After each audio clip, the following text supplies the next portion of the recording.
The water looks calm at first, a clean blue plain broken only by the slow rise and fall of distant swells. Nothing on the surface hints at urgency. Nothing suggests pursuit. But below, the ocean is already organized into angles, trajectories, and closing distances. A pod of orcas moves with quiet intent, their black backs slicing through the water like punctuation marks in a sentence that has already been decided. There is no explosive charge, no dramatic sprint.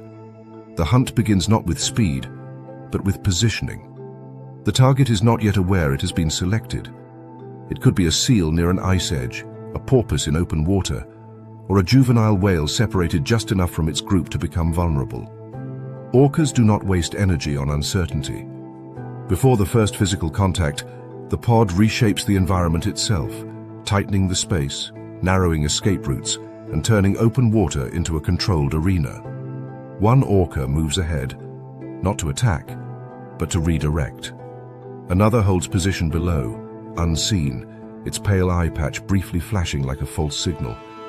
The rest remains slightly back, conserving energy, watching. This is not chaos. It is a test phase. What defines this strategy is restraint.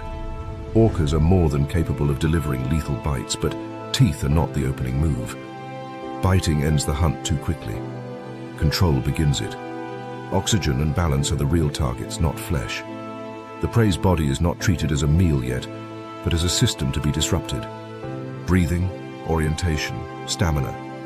These are the components the pod works to dismantle one by one. The first ram is rarely visible from the surface. It comes from below or from the side, a sudden impact that jolts the prey's entire frame. Orcas are built for this. Their mass is distributed along a rigid muscular core, allowing them to strike without losing stability. The blow is not meant to break bones outright.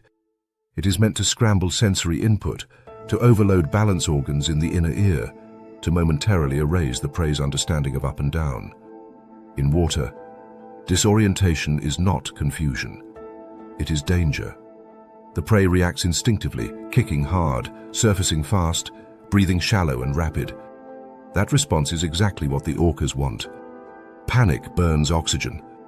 Panic accelerates fatigue. As the prey regains orientation, a second ram lands, often from a different direction, resetting the confusion before recovery can occur. Each impact is timed. Too frequent, and the prey adapts. Too spaced out, and it regains control. Orcas calibrate the rhythm precisely, adjusting based on how quickly the prey stabilizes itself. Teamwork becomes visible now. One orca blocks a scent, forcing the prey to surface at awkward angles. Another rolls beneath, pushing it sideways just as it tries to level out. The water fills with bubbles, not from speed, but from forced maneuvers. The prey is not being chased forward. It is being held in place, turned, tilted, and denied a clean path upward. This is the beginning of oxygen control.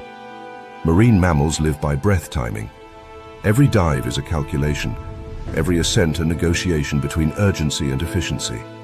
Orcas understand this better than any predator in the ocean, because they live by the same rules. They know how long lungs can last when stress accelerates oxygen use. They know how panic shortens breath hold capacity. And they exploit that knowledge mercilessly. Rather than preventing surfacing entirely, orcas often allow it, briefly.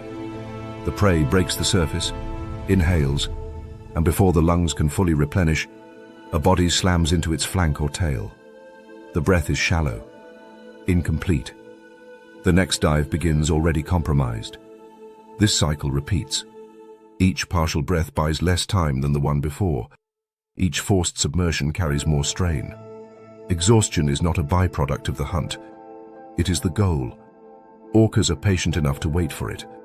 As the prey tires, its movements lose precision. Flukes slap instead of slicing. Turns widen. The body lists slightly to one side after each impact. These are signals the pod reads instantly. Orcas are watching not just what the prey does, but how efficiently it does it. When muscle coordination degrades, the strategy shifts. Now comes the flip. Using coordinated pressure, two or more orcas strike the prey from opposing sides, rolling it onto its back or side. For many marine mammals, this position is catastrophic. Orientation sensors are disrupted. Muscle engagement patterns are reversed.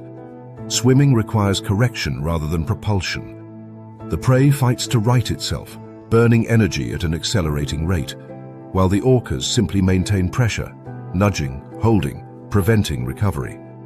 In some cases, particularly with seals near ice edges, the flip is paired with deliberate delay. The orcas do not immediately finish the kill. They hold the prey upside down or submerge just long enough to push oxygen debt into a critical range, then release it slightly, forcing a desperate, inefficient attempt to surface. This is not play. It is testing. Each cycle reveals how much resistance remains. The environment itself becomes part of the weapon. Near ice, orcas create waves to wash prey from platforms, removing safe footing before physical contact even begins. In open water, depth replaces obstacles. The prey is forced into deeper dives than it would normally choose, compressing lungs and further reducing usable oxygen. Pressure increases. Recovery slows. Throughout this process, communication within the pod remains constant but subtle. Short calls, clicks, and body positioning relay information about timing and prey condition. There is no leader issuing commands. Roles shift fluidly. The orca that rams first may later hang back while another takes over. This flexibility allows the pod to maintain pressure without any individual exhausting itself. Fatigue is outsourced entirely to the prey. What makes this strategy devastating is not just intelligence, but anatomical precision. Orcas target specific regions: the flanks where balance is most affected, the tailstock where propulsion originates, the pectoral area where control surfaces attach. They do not strike randomly. Each impact degrades a different functional system. Balance, then thrust, then breath timing. By the time the prey is physically vulnerable, it is already physiologically defeated. Drowning in this context is not a sudden event. It is the endpoint of a long, controlled collapse. The prey's blood oxygen levels drop. Carbon dioxide rises. Muscles begin to fail not from injury, but from chemical imbalance. Lactic acid builds. Reflexes slow. Even if the prey reaches the surface, the lungs no longer respond efficiently. Breath becomes shallow, frantic, ineffective. When the final moment comes, it is often quiet. A sustained hold below the surface. A final roll that prevents orientation. The prey stops resisting not because it has been overpowered, but because its body can no longer support resistance. The ocean goes still again. Only now does feeding begin. This method reveals something unsettling about orca intelligence. They are not simply strong predators exploiting size advantage. They are engineers of failure. They understand which systems keep another animal alive and dismantle those systems in the most energy-efficient sequence possible. Teeth are tools, but timing is the real weapon. It also explains why orcas can take prey far larger than themselves. Size matters less when balance, breath, and coordination are stripped away in order. Even large whales, when isolated, can be reduced not through brute force, but through cumulative physiological debt. Orcas do not need to overpower mass, they outlast it. From an evolutionary perspective, this strategy is almost inevitable. Highly social animals with large brains, long lifespans, and stable family groups accumulate knowledge across generations. Techniques are refined, passed down, adjusted to local conditions.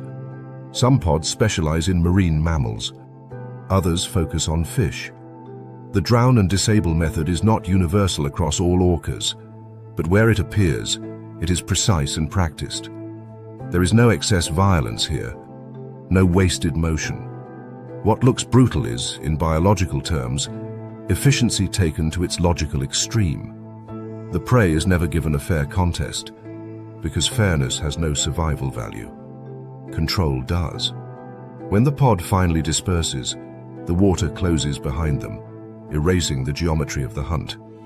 To the surface world, nothing has changed. But beneath, an ecosystem has just been reshaped by intelligence acting through muscle, patience, and an intimate understanding of how life in water fails when balance and breath are taken away. This is not a predator that kills quickly because it must. This is a predator that kills deliberately because it can. The reef looks cluttered in the way only living structures ever do. Coral heads stack against one another in irregular towers, riddled with cracks, ledges and tunnels that turn open water into a maze of narrow decisions. Light filters down in shifting bands, bending around limestone and living tissue, illuminating some surfaces while leaving others permanently dim. Small fish flicker through the gaps, crabs patrol the sand in cautious arcs, and everything that moves does so with an awareness that visibility is never the same in every direction at once. This is not a place of speed. It is a place of angles, pressure, and sudden closeness. From within a crevice that looks no different from 100 others, the octopus waits. It does not look like a predator.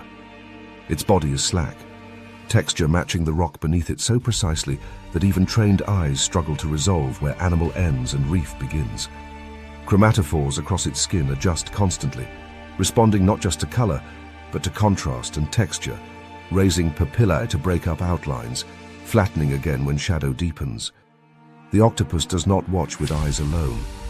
Its arms taste the water, sensing chemical traces, pressure changes, and vibrations that never reach the surface. In this space, information moves through skin as much as through sight. The prey arrives close, far closer than most predators ever allow. A crab scuttles across the substrate, armored, alert, claws raised in habitual readiness. It pauses, antennae probing, unaware that the rock beside it is neither inert nor empty. The octopus does not rush. There is no lunging silhouette, no sudden blur. The strike is less an attack than a collapse of distance. In a fraction of a second, the octopus expands outward. Arms uncoil not as separate tools, but as a coordinated net, each limb moving independently, yet with shared intent. Suckers make contact first, dozens at once, forming airtight seals against shell and joint. Each sucker operates as a muscular vacuum, capable of exerting surprising force relative to its size. Unlike simple suction cups, these structures actively maintain pressure through muscular contraction, locking onto irregular surfaces that would defeat mechanical grips. The result is immediate restraint. The crab's legs are pinned mid-motion, claws immobilized before they can close. There is no thrashing. The octopus does not allow chaos to begin. As more suckers attach, the arms wrap fully around the prey, overlapping, tightening, transforming from flexible limbs into a living straitjacket. The crab is no longer an independent body. It is now a shape embedded within another organism, its movements absorbed and neutralized by soft tissue that yields just enough to prevent leverage. Every attempt to pull free only increases contact, triggering additional suckers to engage. Escape is not opposed directly, it is smothered. This method exploits a fundamental vulnerability shared by many marine animals: reliance on movement to breathe. Crabs draw oxygenated water across their gills through rhythmic motion of specialized appendages. When those movements stop, oxygen exchange falters rapidly. The octopus does not need to crush or puncture immediately. Immobilization alone begins the kill. The arms adjust pressure subtly, redistributing force to counter any shift. This is possible because the octopus does not control its limbs from a single central command. More than half of its neurons reside within the arms themselves, forming a distributed nervous system capable of local decision-making. Each arm processes sensory input independently, responding to resistance, texture, and motion without waiting for instructions from the brain. The octopus, in effect, surrounds its prey with semi-autonomous agents that cooperate without conscious oversight. This neural architecture allows precision without hesitation. Where a crab's shell curves outward, suckers reposition. Where joints flex, arms tighten selectively. The octopus is not squeezing uniformly. It is sculpting restraint, shaping pressure to eliminate degrees of freedom. The prey's struggles diminish not because force overwhelms it, but because movement no longer produces meaningful results. Once immobilization is complete, the octopus transitions seamlessly into the next phase. It locates the weakest point in the armor, often at a joint or seam where plates meet. This is not trial and error. Octopuses learn shell geometry through repeated experience, refining their approach over time. Some individuals specialize, developing preferences for certain prey species and demonstrating faster, more efficient handling with each encounter. The beak emerges briefly, a dark, parrot-like structure hidden at the center of the arms. It delivers a precise bite, not tearing indiscriminately, but piercing exactly where access to soft tissue is possible. In some cases, the octopus injects venom, a neurotoxic cocktail that further disables the prey by interfering with nerve transmission. This chemical component is not always necessary, but when used, it accelerates paralysis, ensuring the prey cannot recover even if restraint loosens momentarily. Meanwhile, suffocation continues. Water flow across gills has slowed to almost nothing. Oxygen levels in the prey's hemolymph drop. Carbon dioxide rises. Metabolic processes falter. The crab's nervous system begins to fail. Signals misfiring, muscles locking, then slackening. Death arrives quietly, without the violent convulsions seen in more chaotic predation events. For fish prey, the process is similar but even faster. Wrapped from multiple angles, the fish's operculum cannot open. Gills collapse inward as water flow stops. Even powerful swimmers are reduced to stillness within moments, their streamlined bodies rendered useless by a predator that does not rely on pursuit. What follows is not consumption in the traditional sense. The octopus does not tear apart its prey. It eats surgically. Using its beak and radula, it extracts flesh with controlled efficiency, minimizing exposure and waste. Shell fragments are often discarded intact, evidence of how little physical destruction was required to end the encounter. On the reef floor, these remains accumulate near octopus dens, subtle markers of repeated success that other animals learn to avoid. This hunting style has broader ecological implications. By targeting crabs and other hard-shelled invertebrates, octopuses influence grazing pressure on algae and coral. Their selective predation shapes community structure, allowing certain species to flourish while keeping others in check. Unlike predators that leave obvious kill sites, octopuses operate quietly, their impact visible only over time through shifts in population balance. The octopus itself is an evolutionary contradiction. Boneless, soft-bodied, short-lived, it should be vulnerable in a world of armored shells and sharp teeth. Instead, it thrives through intelligence, flexibility, and an unparalleled ability to turn softness into strength. Its lack of rigid structure allows it to flow into spaces no other predator can access. Its arms function as both sensors and restraints. Its nervous system distributes cognition throughout its body, eliminating bottlenecks that slow reaction. Even its respiration plays a role. Octopuses draw water into their mantle cavity and expel it through a siphon, a system that supports both breathing and jet propulsion.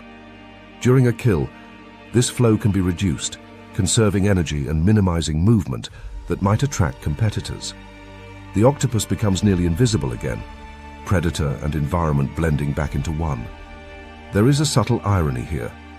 In a realm dominated by speed, armor, and force, one of the most effective killers relies on none of them. The octopus does not overpower through strength alone. It denies function. It turns limbs into liabilities, armor into confinement, and movement into exhaustion. Its prey dies not because it is outmatched in a struggle, but because struggle itself has been made impossible. As the octopus retreats into its den, skin darkening, texture flattening, the reef resumes its background motion. Fish return. Crabs emerge cautiously from hiding. The water carries no alarm, no chemical signal strong enough to warn others of what just occurred. The kill leaves no turbulence, no chase path, no dramatic display, only absence. In this ecosystem, survival often favors the fastest or the strongest. But here, in the crevices and shadows, it favors the predator that understands restraint better than violence, control better than speed. The living straitjacket does its work unseen, then disappears, leaving the reef unchanged on the surface and subtly transformed beneath. The reef flat looks solid from a distance, a mosaic of coral rubble, shells and limestone fragments stitched together by algae and time. Hard surfaces dominate here. Armor is the rule, not the exception. Crabs patrol openly, their carapaces thick and ridged. Snails inch forward beneath spiraled fortresses. Small fish weave between stones that seem more permanent than anything alive. This is a landscape built on the assumption that hardness equals safety, that survival favors those who can resist force long enough to discourage interest. Beneath that assumption, something waits that does not negotiate with armor. The burrow is little more than a narrow hole punched into sand and rubble, its entrance ringed with discarded shell fragments that look like the leftovers of careless feeding. To most animals, this debris field is meaningless. To those that know, it is a warning written in calcium and fracture lines. Inside the burrow, the mantis shrimp is already positioned, body wedged tightly against the walls, tail braced, eyes elevated on mobile stalks that scan independently. It does not prowl. It does not pace. It holds tension. Mantis shrimp are not shrimp in the common sense. They belong to a lineage that split early from other crustaceans, following an evolutionary path defined by specialization rather than compromise. Everything about their body is designed around one action, executed with absolute precision. Their forelimbs are not claws for grasping or tearing. They are weapons engineered to erase resistance. The animal outside the burrow moves closer, unaware that proximity itself is the danger. A crab crosses the sediment, confident in its shell, antennae flicking as it tests the environment for chemical cues of predators. It senses nothing unusual. The mantis shrimp is not emitting stress metabolites. It is not moving water. Its metabolism is steady, its body still. Even its respiration is controlled to avoid detection. The mantis shrimp watches with eyes that see the reef differently. Each eye is a compound system capable of perceiving depth, motion and color independently, with specialized photoreceptors tuned to wavelengths far beyond human perception. Polarized light, ultraviolet reflections, subtle contrasts, invisible to most fish, all register here. The crab's shell is not a uniform surface. It is a map of stress points, microfractures, and mineral density variations shaped by growth and past encounters. The mantis shrimp does not need to test it. It can see where it will fail. Inside the burrow, muscles coil. The raptorial appendage draws back, locking into place against the body. This cocking mechanism stores elastic energy in a saddle-shaped structure made of mineralized chitin arranged in layered patterns that resist cracking while allowing rapid deformation. It is not muscle strength alone that powers the strike. It is a biological spring, preloaded and held under tension. The mantis shrimp waits until the crab is within range, not of reach, but of inevitability. The strike does not look like movement so much as a discontinuity in time. One moment the appendage is cocked. The next, it is already extended and returning. The acceleration is extreme, among the fastest recorded in the animal kingdom. Water in front of the club does not flow out of the way. It collapses. The club connects with the shell. The crack is audible even underwater, a sharp, brittle sound that propagates through rock and coral. But the physical impact is only the beginning. The speed of the strike creates a region of low pressure behind the club, causing dissolved gases in the water to vaporize instantaneously. A cavitation bubble forms and collapses almost immediately, releasing a secondary shockwave and a brief flash of light generated by the compression of gas. This second impact strikes the prey milliseconds after the first. The shell does not simply fracture. It is overwhelmed by layered stress, mechanical force from the club, followed by a pressure wave that propagates through the remaining structure. Cracks spiderweb outward. Sections of carapace shatter. The integrity of the armor collapses faster than the crab's nervous system can register pain or danger. In some cases, the cavitation shockwave alone is sufficient to stun or kill, even if the club does not make perfect contact. Fragments scatter across the sediment. The crab is no longer armored. It is no longer a defensive organism. It is exposed tissue surrounded by broken evidence of a strategy that failed catastrophically. The mantis shrimp does not hesitate. It strikes again if necessary, targeting joints, remaining plates, or directly the soft body beneath. But often, one strike is enough. The transformation from invulnerable to edible occurs almost instantly. This is not a fight. There is no exchange, no escalation, no test of endurance. Armor does not slow the process. It accelerates it by providing brittle material that fractures cleanly under extreme stress. The mantis shrimp has not evolved to bypass shells. It has evolved to nullify the concept of shells entirely. The physics behind this ability are as important as the anatomy. Cavitation is typically associated with ship propellers and industrial equipment, where it causes damage through repeated bubble collapse.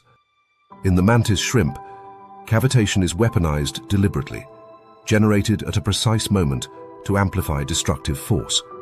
The animal has effectively outsourced part of its killing power to the properties of water itself, turning a fluid medium into a transient solid-state hammer.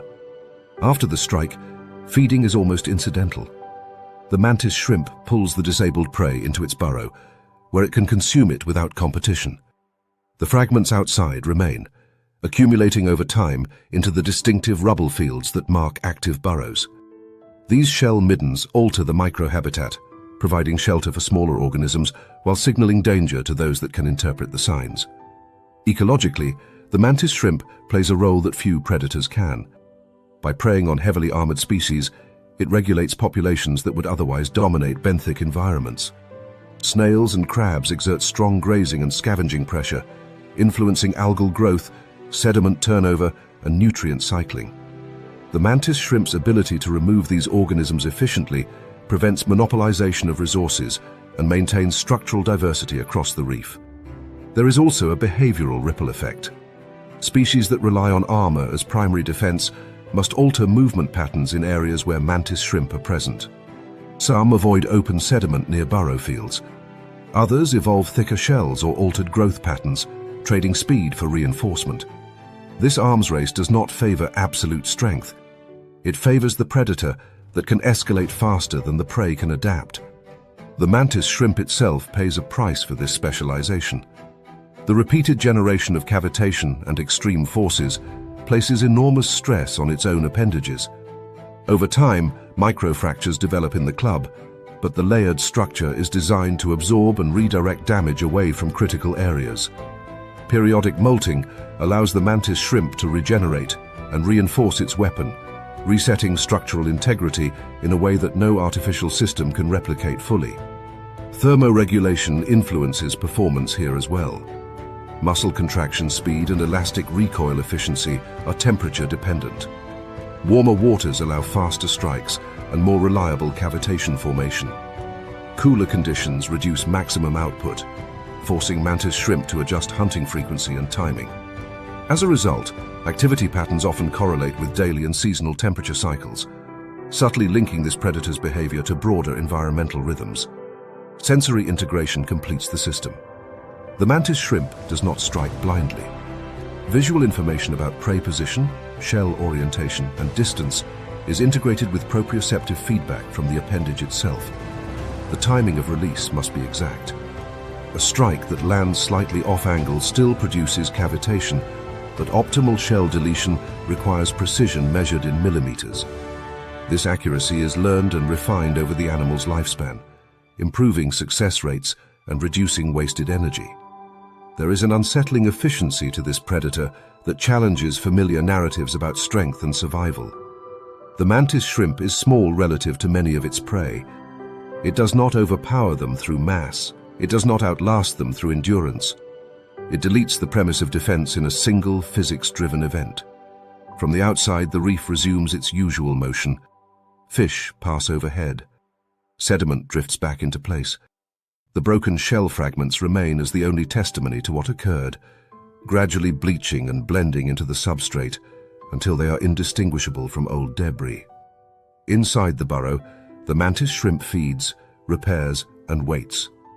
In an ecosystem defined by armor, the shell eraser stands as a reminder that no defense is absolute.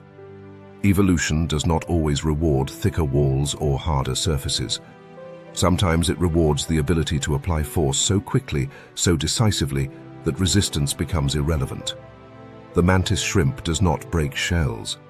It makes them meaningless. The reef is riddled with openings that look accidental, as if the stone itself cracked under pressure and never healed. Narrow slots cut through coral heads. Black fissures split limestone shelves. Cavities descend at angles that swallow light within a body length. To a passing fish, these holes are shelter, momentary refuge from open water where danger comes from all directions at once. To the Moray eel, they are architecture. Each crevice is not just a hiding place, but a structural advantage, a funnel that turns curiosity into confinement and motion into erasure.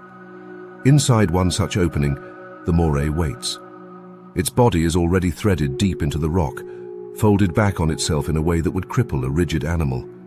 Skin presses directly against stone, scaleless and thick, coated in mucus that reduces abrasion and infection in spaces where rough contact is constant. The eel's head protrudes just enough to see and taste the water. Jaws gape slightly, not in threat, but in respiration. Water pumped steadily over gills that function efficiently even at low flow. Teeth curve backward like barbs, not for slicing, but for refusing escape once contact is made. Morays do not patrol. They do not roam the reef in search of opportunity. They let the reef come to them. Fish pass the opening again and again, reading the cave as empty because nothing moves. The Moray's coloration blends into shadow and sponge growth, its outline broken by irregular patterns that mimic rock and coral. Vision alone rarely reveals it.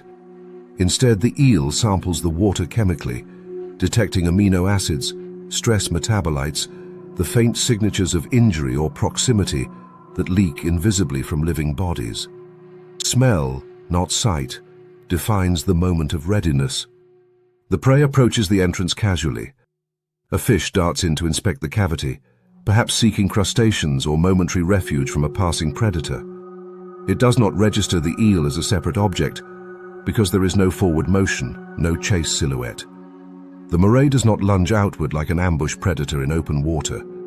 That would negate its advantage.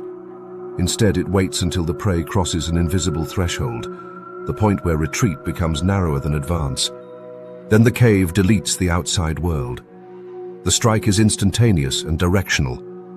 The Moray clamps down, jaws closing sideways with precision rather than force, teeth embedding just deep enough to prevent withdrawal. There is no shaking yet, no attempt to tear. The first objective is placement. Once the grip is secure, the eel does not push forward. It pulls backward. This yank inward is the defining motion of the kill. The eel reverses smoothly, retreating deeper into the hole while maintaining its grip, using the cave itself as a restraint tool. The prey is dragged headfirst into narrowing space, its fins flaring uselessly against stone, body scraping coral, scales shedding under pressure. Water flow becomes turbulent and disorganized, disorienting the prey further. Panic accelerates movement, but every kick only wedges the body more firmly into confinement. The eel does not need to overpower strength. Geometry does the work. Within the cave, space collapses rapidly. The prey cannot turn. It cannot reverse direction. There is no room to generate thrust. The eel, built for this environment, continues retreating, body sliding backward with serpentine efficiency, anchoring itself against the rock with subtle bends and friction. What began as an encounter at the entrance is now fully internalized. From the reef outside, nothing is visible. No chase, no debris cloud, no sound. The prey has been removed from the ecosystem's visible layer. Inside the cavity, the Moray escalates. Head shakes begin, not wild thrashing, but controlled lateral movements that tear flesh along natural seams. The eel's neck musculature is robust, adapted to generate force in tight spaces where full body motion is impossible. Each shake deepens the grip, drives teeth farther in, and weakens connective tissue. The prey's struggles diminish quickly, oxygen exchange compromised by both stress and physical compression. Gills flare against rock, water flow irregular and insufficient. Here, the Moray deploys its most distinctive adaptation. From behind the primary jaws, A second set of jaws emerges. Pharyngeal jaws, modified gill arches, evolved into a mobile grasping apparatus, slide forward through the throat, clamp onto the prey, and retract, pulling flesh deeper into the esophagus. This mechanism eliminates the need for suction feeding, which would be ineffective in confined spaces. Instead of relying on negative pressure to draw prey inward, the moray physically drags it into its digestive tract. The cave, narrow and resistant, becomes a feeding table where prey cannot be dropped, lost, or stolen. This adaptation is not just unusual, it is transformative. Most fish must release prey to reposition it for swallowing, risking escape. Morays never let go. The pharyngeal jaws ensure continuous control, transferring the prey from capture to consumption without interruption. In the confines of the cave, this means the eel can feed efficiently without exposing itself to the open reef, minimizing vulnerability to larger predators. As swallowing progresses, the prey's body is consumed piece by piece or whole, depending on size. If tearing is required, the eel braces against the rock, using the cave walls as leverage points. Flesh yields. Bones crack softly. Nothing exits the cavity except faint chemical traces that disperse quickly in moving water. The reef outside remains unchanged. This hunting strategy is built entirely around denial. The moray does not dominate open water. It deletes access to it. Once prey is pulled inside, the environment shifts from shared space to private domain. Other predators cannot follow. Group defense is meaningless in a tunnel barely wider than the eel itself. Speed offers no advantage when there is nowhere to accelerate. Even cooperative species are helpless here. Schooling breaks down instantly when individuals are pulled into separate holes. Alarm signals do not propagate into rock. The cave absorbs information as effectively as it absorbs bodies. Morays refine this method through site fidelity. Individuals occupy the same dens for extended periods, learning the exact dimensions, bends, and friction points of their chosen cavities. This familiarity allows precise positioning during a strike, maximizing restraint and minimizing effort. Some morays maintain multiple exits within a single den, allowing retreat if threatened. But kills are always pulled inward, never outward. Their physiology supports this lifestyle. Morays have reduced pectoral fins and elongated bodies that prioritize flexibility over speed. Their skin, thick and resilient, resists abrasion and infection in spaces where contact is constant. Mucus coatings contain antimicrobial compounds that protect against pathogens common in reef crevices. Even their respiration is adapted for stillness, allowing them to hold position without visible movement for long periods. Ecologically, the moray's role is subtle but significant. By preying on reef fish and crustaceans that exploit crevices for shelter, morays regulate populations that would otherwise overgraze coral or outcompete other species. Their presence alters how prey use space, discouraging prolonged occupation of holes and promoting movement that redistributes grazing pressure across the reef. There is also an indirect collaboration at play. Morays are known to hunt alongside other predators, particularly groupers, in rare but documented cooperative events.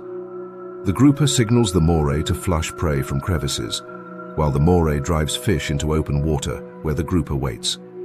This behavior underscores the moray's specialization. Its strength lies not in pursuit, but in eviction. When it hunts alone, eviction ends in deletion. When it hunts with others, eviction becomes displacement. The cave deletion strategy reveals a broader principle of reef survival. Dominance is not always about visibility or aggression. Sometimes it is about controlling thresholds. The moray owns the boundary between open reef and enclosed stone. It turns shelter into hazard and safety into trap, exploiting the assumptions prey make about refuge. As the eel finishes feeding, it retreats deeper still, coils settling into shadow, jaws resuming their slow respiratory gape. The entrance looks empty again. Fish resume their circuits. Crabs reappear. The reef continues its constant motion, unaware that one of its pathways has been quietly converted into a one-way system. Nothing escapes once pulled inside, not because the moray is faster or stronger than everything around it, but because it has redefined where the hunt occurs. The cave is no longer part of the reef. It is an endpoint. The river looks inactive in the way only dangerous water ever does. Its surface is smooth, lightly dimpled by insects and drifting leaves, reflecting sky and vegetation with deceptive clarity. There is no wake, no ripple large enough to signal motion beneath. From above, the channel appears empty. A corridor of slow current, bordered by reeds, mangrove roots, or muddy banks, stamped with the faint impressions of animals that came to drink earlier and left alive. What the surface conceals is not speed, but readiness. The crocodile is already positioned, its body aligned with the flow, lungs partially compressed, limbs folded tight against armored sides. Only eyes and nostrils break the plane of water, arranged on the skull like instruments built specifically for surveillance without exposure. The hunt, if it can even be called that, is already finished before it begins. Crocodiles do not pursue. Their entire predatory identity is built around erasing the chase altogether. Energy conservation defines every choice. As ectothermic animals, they do not generate internal heat at the rate mammals do, and that limitation becomes an advantage rather than a constraint. A crocodile can wait without cost. Hours pass, sometimes days. Muscle fibers remain relaxed, heart rate low, oxygen consumption minimal. This stillness is not passive. It is a functional state optimized for sudden output. The body is not resting so much as storing potential, a compressed spring held in biochemical equilibrium. The target arrives without ceremony. A deer steps into the shallows. A wildebeest lowers its head. A boar wades just far enough to cool its flanks. The crocodile does not react to the animal itself so much as to geometry. Angle matters more than size. Distance matters more than speed. The crocodile tracks limb placement, water displacement, the rhythm of steps. It is waiting for imbalance, for the moment when the prey's weight commits forward and retreat becomes mechanically slower than collapse. The lunge is almost invisible. There is no warning ripple, no preparatory movement. The crocodile explodes upward and forward in a single motion powered by its tail, a structure that accounts for nearly half its body mass and functions as both propeller and anchor. The jaws open only at the last instant, minimizing drag, then close with a force that does not crush so much as lock. Bite force here is not about tearing immediately. It is about refusal. Once closed, the jaws do not reopen voluntarily. Muscles designed for closing are enormous. Those for opening are comparatively weak. This asymmetry defines the kill. The prey's response is immediate and futile. It pulls back, twists, screams silently through water and air, hooves scrabbling for traction that does not exist. But the crocodile does not allow upward escape. The head drops, neck muscles contract, and the animal is dragged sideways and down, away from the surface and toward depth. Water replaces air in the prey's lungs within seconds. Panic accelerates breathing reflexes that now work against survival, drawing water instead of oxygen, flooding airways, triggering involuntary spasms that burn remaining reserves. What follows is not violence for its own sake. It is mechanics. The crocodile begins to rotate. The death roll is often misunderstood as a tearing maneuver alone, but its primary function is torque amplification. By spinning its entire body around its longitudinal axis while maintaining a fixed bite, the crocodile turns its mass into a wrench. Water resistance multiplies the force. The prey's body cannot rotate freely because its limbs and torso encounter drag at different rates. The result is catastrophic stress on joints, tendons, and soft tissue. Limbs dislocate.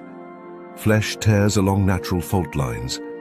Even large prey loses structural integrity rapidly, not because the crocodile is stronger than the animal's bones, but because rotational physics favors the anchored predator. The roll also serves another purpose. It accelerates drowning. Rotation disorients the prey's vestibular system, eliminating any remaining sense of up or down. The animal's movements become chaotic, inefficient, burning oxygen at the moment when oxygen is no longer accessible. Within moments, struggle becomes reflexive rather than intentional. Muscles fire without coordination. The body stiffens, then slackens. Once resistance fades, the crocodile changes tactics again. It does not surface with its kill. There is no display, no assertion of dominance. Instead, the predator sinks. The body settles into silt or mud, weight distributed to maximize contact with the substrate. This anchoring behavior serves two functions. First, it prevents scavengers from detecting surface disturbance. Second, it allows gravity and water pressure to assist in the final stages of drowning. The prey, now motionless or nearly so, is held under until all neural activity dependent on oxygen collapses. Death here leaves little trace. Blood disperses slowly in water. Sound does not carry alarm beyond immediate vicinity. Other animals nearby may sense disturbance too late to matter. The river returns to stillness within minutes, the surface smoothing itself as if nothing occurred. But the process does not end with death. Crocodiles are not wasteful eaters. Their digestive systems are powerful, capable of dissolving bone over time, but immediate consumption is not always optimal. Large prey may be too big to process at once, or the environment may make feeding risky. Instead, the crocodile employs storage. Using its jaws and neck muscles, it drags the carcass into submerged vegetation, undercut banks, or deep holes carved into the riverbed over years of use. Some individuals maintain multiple such locations, effectively underwater pantries that reduce competition and exposure. In these hidden spaces, decomposition becomes an ally. Water slows bacterial growth compared to air, and the crocodile's saliva contains antimicrobial compounds that further delay spoilage. As tissues soften, feeding becomes easier. The crocodile returns repeatedly, tearing manageable sections free using controlled rolls, consuming portions over days or weeks. This behavior minimizes the time spent actively feeding, reducing vulnerability to rivals and conserving energy. The ecological implications of this strategy ripple outward. Crocodiles regulate herbivore access to water, altering grazing patterns far beyond the riverbank. Prey species learn to drink quickly, to approach cautiously, to avoid certain channels altogether. These behavioral shifts affect vegetation, soil stability, and nutrient cycling. In some systems, crocodile kills provide food for fish and invertebrates long after the predator has eaten its fill, distributing energy through the ecosystem in delayed pulses. The crocodile's anatomy is built entirely around this invisible efficiency. Its eyes and nostrils sit atop the skull, allowing full submersion while maintaining awareness. A specialized valve seals the throat when the mouth opens underwater, preventing water from entering the lungs even during violent motion. Muscles that close the jaws are among the strongest relative to body size in the animal kingdom, while the neck is reinforced to withstand rotational stress without injury. Even the placement of sensory organs supports ambush. Pressure receptors along the jaws detect minute vibrations, allowing the crocodile to perceive movement in murky water where vision fails. Thermoregulation also plays a subtle role. By basking to raise body temperature before a hunt, a crocodile increases muscle efficiency and reaction speed without expending metabolic energy internally. After feeding, it may return to cooler water to slow digestion, extending nutrient absorption over longer periods. These temperature-mediated shifts allow the crocodile to fine-tune energy expenditure with remarkable precision. There is no improvisation here. The underwater drag is not a flexible tactic adapted on the fly. It is a deeply conserved strategy refined over tens of millions of years. Fossil evidence suggests that ancient crocodilians employed similar mechanics long before mammals dominated terrestrial ecosystems. The physics of water, bite, and rotation have not changed, and neither has the effectiveness of exploiting them.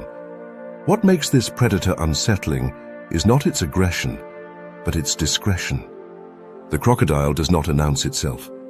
It does not chase or threaten. It simply removes animals from the system with minimal disruption, leaving behind only altered behavior and empty spaces where individuals once stood. Survival near crocodile water is shaped not by encounters, but by avoidance, by inherited caution passed down through generations of prey. From the surface, the river remains quiet.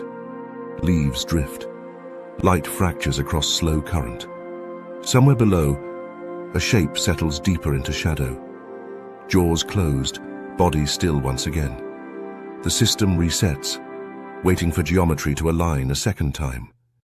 The seagrass meadow looks calm in a way that feels deliberate, as if the ocean itself is trying to convince anything passing through that nothing important happens here.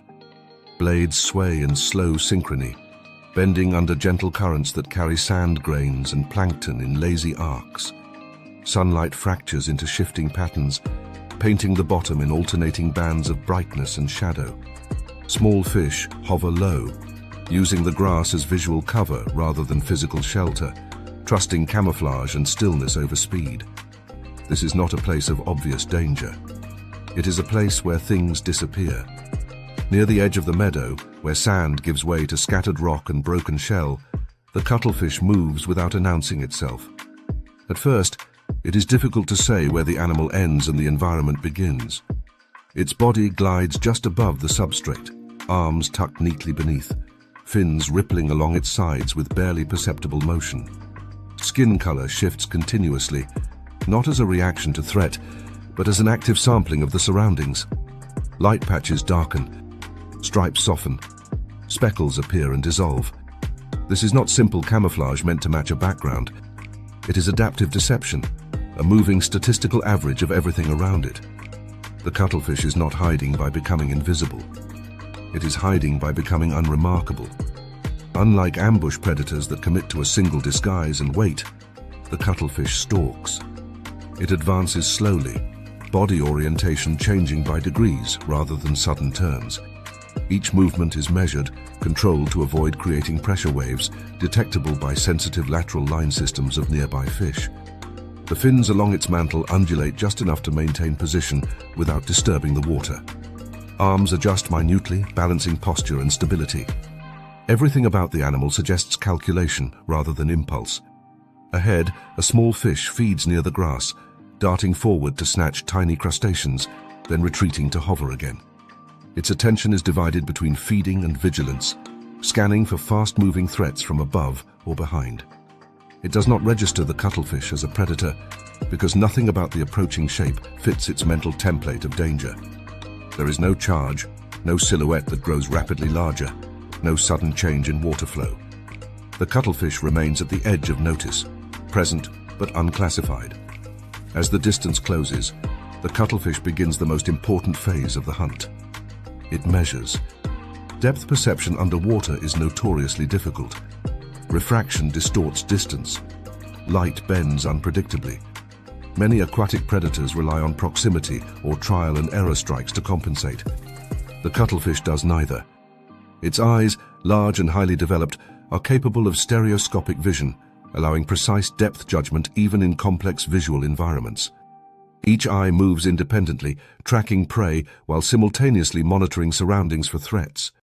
Subtle changes in prey position, speed, and orientation are processed continuously, updating an internal model of distance and trajectory.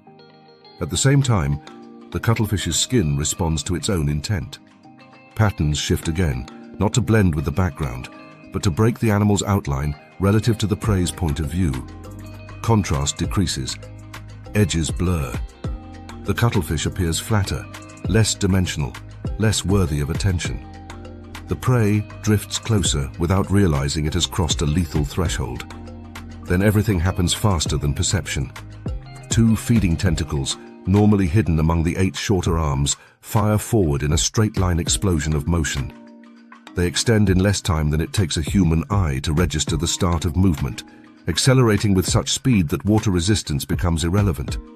Each tentacle ends in a specialized club lined with suckers, structures capable of instant adhesion on contact.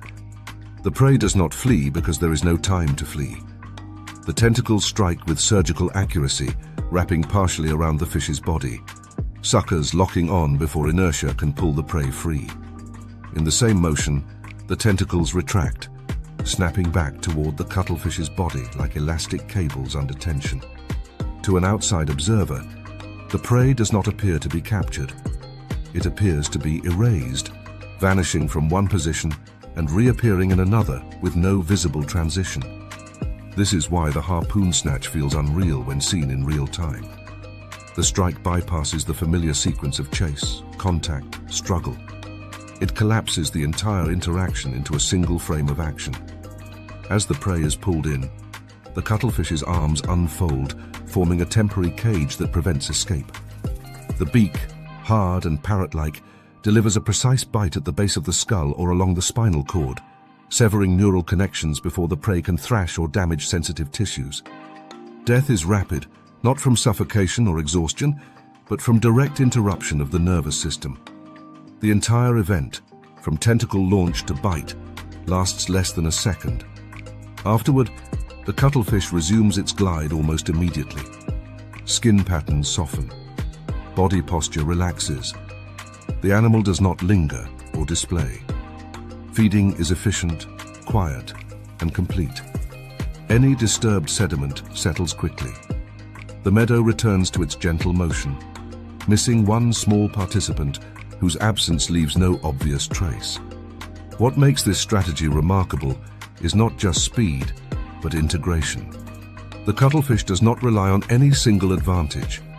Camouflage, vision, tentacle mechanics, and neural processing all converge into a system optimized for instantaneous resolution. Each component supports the others. Without accurate depth judgment, the tentacle strike would fail. Without pattern control, the prey would flee before range closed. Without rapid neural coordination, the tentacles would lack precision. This is not a modular predator. It is a unified one. The projectile tentacles themselves are a marvel of evolutionary engineering. Unlike the arms, which are muscular and flexible, the feeding tentacles are designed for extension and retraction along a single axis. Muscles are arranged to allow rapid elongation through hydraulic pressure, followed by equally rapid recoil. Elastic tissues store and release energy efficiently, minimizing fatigue and allowing repeated strikes without loss of performance. This design enables the cuttlefish to capture prey at a distance, reducing the risk of injury and eliminating the need for prolonged pursuit. There is also a cognitive dimension at play. Cuttlefish are among the most neurologically complex invertebrates, capable of learning, memory, and behavioral flexibility.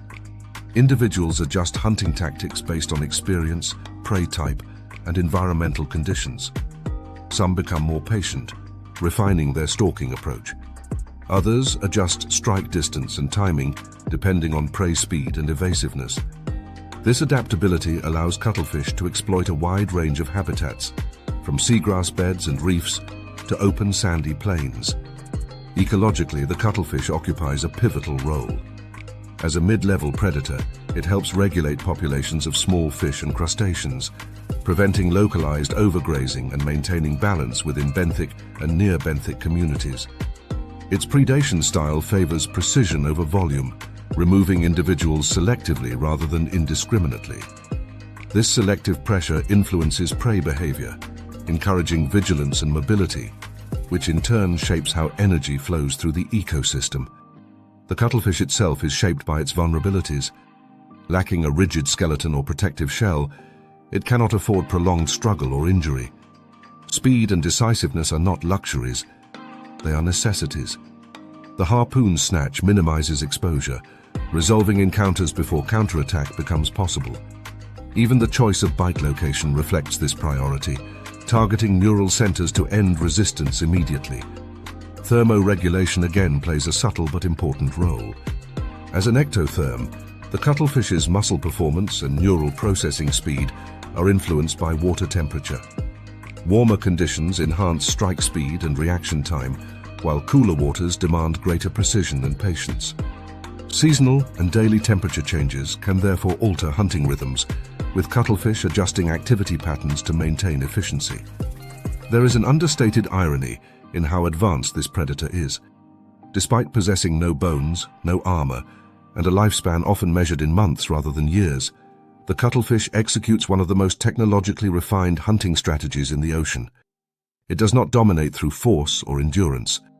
It dominates through timing, perception, and control of space. As the cuttlefish moves on, its skin patterns shift once more, dissolving its presence back into the visual noise of the meadow. Fish continue to feed. Grass sways. The water carries no warning of what just occurred. The harpoon snatch leaves no struggle, no debris field, no prolonged disturbance. Only absence, clean and immediate. In this ecosystem, survival often favors those who can react fastest or endure longest. The cuttlefish offers a different lesson. Sometimes survival favors the predator that can make an event so brief, so precise, that it barely registers as an event at all. The prey does not lose a chase. It loses a moment. And in that moment, it vanishes.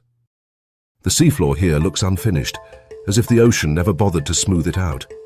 Sand lies in uneven drifts broken by shell fragments, pebbles and faint scars, where currents have dragged something heavy and alive across the bottom. Light reaches this place reluctantly, diluted into a dull green haze that erases sharp edges and flattens distance.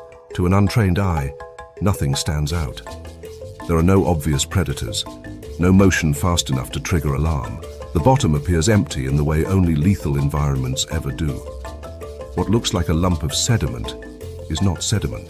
The monkfish is already here, and it has erased itself. Its body is pressed flat against the sea floor, fins splayed outward like discarded cloth, skin textured and colored to mimic whatever substrate it inhabits. Sand clings to it naturally, not because the fish hides beneath it, but because the surface of its body encourages adhesion. Irregular folds, ridges, and flaps break up any recognizable outline. The eyes sit high on the skull, angled upward, barely protruding above the sediment layer. The rest of the animal might as well not exist. Even close inspection struggles to resolve the fish as a separate object because nothing about it announces intention. This is not camouflage as decoration. It is camouflage as erasure. The monkfish does not stalk. It does not reposition once buried. It commits fully to stillness, allowing water movement and gravity to complete the disguise. Respiration slows, metabolic demand drops. As an ectotherm, the monkfish can afford this inactivity. Its muscles idle, its energy budget balanced toward patience rather than pursuit. Time is not a cost here, it is an ally. Above the seafloor, life continues with guarded normalcy. Small fish move in short bursts, feeding on plankton or benthic invertebrates. Crustaceans shuffle across sand, antennae probing, sensing for vibrations that might signal danger. Everything assumes the threat will come from above or behind, from something that moves. The monkfish offers neither. The only sign of intent is subtle, almost comical, if it were not so effective. From the monkfish's head extends a thin filament, a modified dorsal spine tipped with a fleshy lure. This structure, known as an elysium, moves independently, twitching gently in the current or with deliberate micro-motions controlled by specialized muscles. The lure resembles a small worm, a struggling fish, or an invertebrate, depending on species and environment. It does not wave wildly. It does not demand attention. It simply exists in the visual field as something edible that appears unaware of danger. Deception here is minimalism. The prey notices the lure not because it is flashy, but because it is wrong. In an environment where everything is either fleeing or hiding, a small organism that drifts casually just above the sand suggests opportunity. The fish approaches cautiously, stopping and starting, testing distance. Its senses scan for movement, pressure changes, chemical cues. The monkfish remains inert. No pressure wave radiates outward. No lateral line disturbance warns of size or proximity. The prey advances closer. At this point, escape is still possible. The monkfish does nothing to prevent it. The fish lunges for the lure. The sea floor opens. The monkfish's mouth does not simply open, it detonates. In a single explosive motion, the jaws swing apart, the skull expanding upward and outward, while the floor of the mouth drops dramatically. The volume of the buccal cavity increases so rapidly that surrounding water collapses inward, dragging everything with it. Sand erupts into a dense cloud, grains accelerating as if pulled by gravity turned sideways. The prey is no longer swimming toward food. It is being carried by fluid dynamics into a void that did not exist a moment before. There is no time for correction. Reaction speed is irrelevant when the medium itself is moving faster than muscle can respond. The prey disappears whole, engulfed in a single gulp that lasts less than a second. The monkfish's jaws close, trapping water, sand, and prey inside. Excess water is expelled through the gill openings. Sediment settles slowly back to the bottom, erasing the only visual evidence of what just occurred. Silence returns immediately. The monkfish does not chase retreating prey because there is no retreat. The kill is instantaneous, not because the fish bites particularly hard, but because it has collapsed space faster than the prey's nervous system can process danger. The mouth is absurdly large relative to the body, capable of swallowing prey nearly its own size. This disproportion is not a mistake of evolution. It is the entire strategy. Monkfish anatomy is built around this moment. The jaws are supported by flexible bones and ligaments that allow extreme expansion without fracture. Muscles contract in a precise sequence, coordinating jaw opening, buccal cavity expansion, and gill cover flaring to maximize suction force. Unlike pursuit predators that rely on sustained muscle output, the monkfish concentrates its energy into a single burst, expending minimal effort for maximum return. After the swallow, the monkfish does not move. Digestion begins immediately, enzymes breaking down tissue while the fish remains buried. Large meals sustain it for extended periods, reducing the need for frequent hunting. This feast and fast rhythm aligns perfectly with a lifestyle built on patience and concealment. The ecological implications of this strategy extend beyond individual kills. Monkfish target mid-level predators and foragers, species that themselves exert pressure on smaller organisms. By removing these fish abruptly and without warning, monkfish introduce a layer of unpredictability to benthic ecosystems. Prey species learn to approach the seafloor more cautiously, altering feeding patterns and redistributing pressure on invertebrate populations. There is also a spatial consequence. Areas favored by monkfish become zones of hesitation. Fish move faster across open sand, avoid lingering near subtle depressions, and favor elevated structures where buried predators are less likely. Over time, this behavioral shift influences how energy flows across the seafloor, shaping patterns of grazing and predation in ways that are difficult to trace back to a predator that rarely moves. The monkfish's sensory world supports this ambush lifestyle. Vision is adapted to low light and short distances, capable of detecting contrast and movement against a cluttered background. The lateral line system senses minute vibrations in the water and substrate, alerting the fish to approaching prey even when visibility is poor. Chemical cues provide additional confirmation, allowing the monkfish to assess whether potential prey is alive, stressed, or injured. Thermoregulation again plays a subtle role. By burying in sediment, the monkfish exploits thermal stability, avoiding rapid temperature fluctuations that occur higher in the water column. This stability supports consistent muscle performance during the explosive feeding event and reduces metabolic stress during long periods of inactivity. There is a strange elegance to this predator's brutality. It does not chase, it does not fight, it does not even truly attack. It waits until curiosity, hunger, or inattention brings prey within reach, then removes it from the system with a motion so fast it barely registers as an event. The prey is not outcompeted or outmaneuvered. It is simply misled into occupying the wrong space at the wrong time. From above, the seafloor resumes its quiet routine. Fish return, sand settles. The monkfish is once again indistinguishable from the bottom, its presence detectable only by the absence of something that should be there. In a world obsessed with speed and spectacle, the monkfish represents a different kind of mastery. It proves that invisibility combined with understanding of fluid mechanics can outperform muscle and pursuit. The trapdoor mouth does not dominate through violence. It dominates through geometry, patience, and the exploitation of how water itself behaves when suddenly given somewhere else to go. The seafloor closes over the event, leaving no trace, no warning, and no second chance. The reef holds its breath in moments that look unremarkable. Water drifts lazily across sand flats, lifting faint veils of sediment that settle again without pattern. Small fish move in loose, nervous arcs, keeping just enough distance from shadows to feel safe without wasting energy. Nothing appears urgent. Nothing appears fast. And then, in the space between two heartbeats, a living absence opens and closes, and what existed a moment earlier does not exist anymore. The grouper does not announce itself. It hovers. Its body is large, dense and calm, suspended just above the substrate, with a precision that suggests control rather than effort. Pectoral fins make minute adjustments, countering microcurrents. The tail barely moves. From a distance, it resembles a boulder that learned how to breathe. Coloration blends with the reef, mottled and irregular, dissolving edges into coral shadows and broken rock. The grouper's presence is felt not through motion, but through the way nearby animals behave slightly differently, without understanding why. This predator does not chase, it deletes.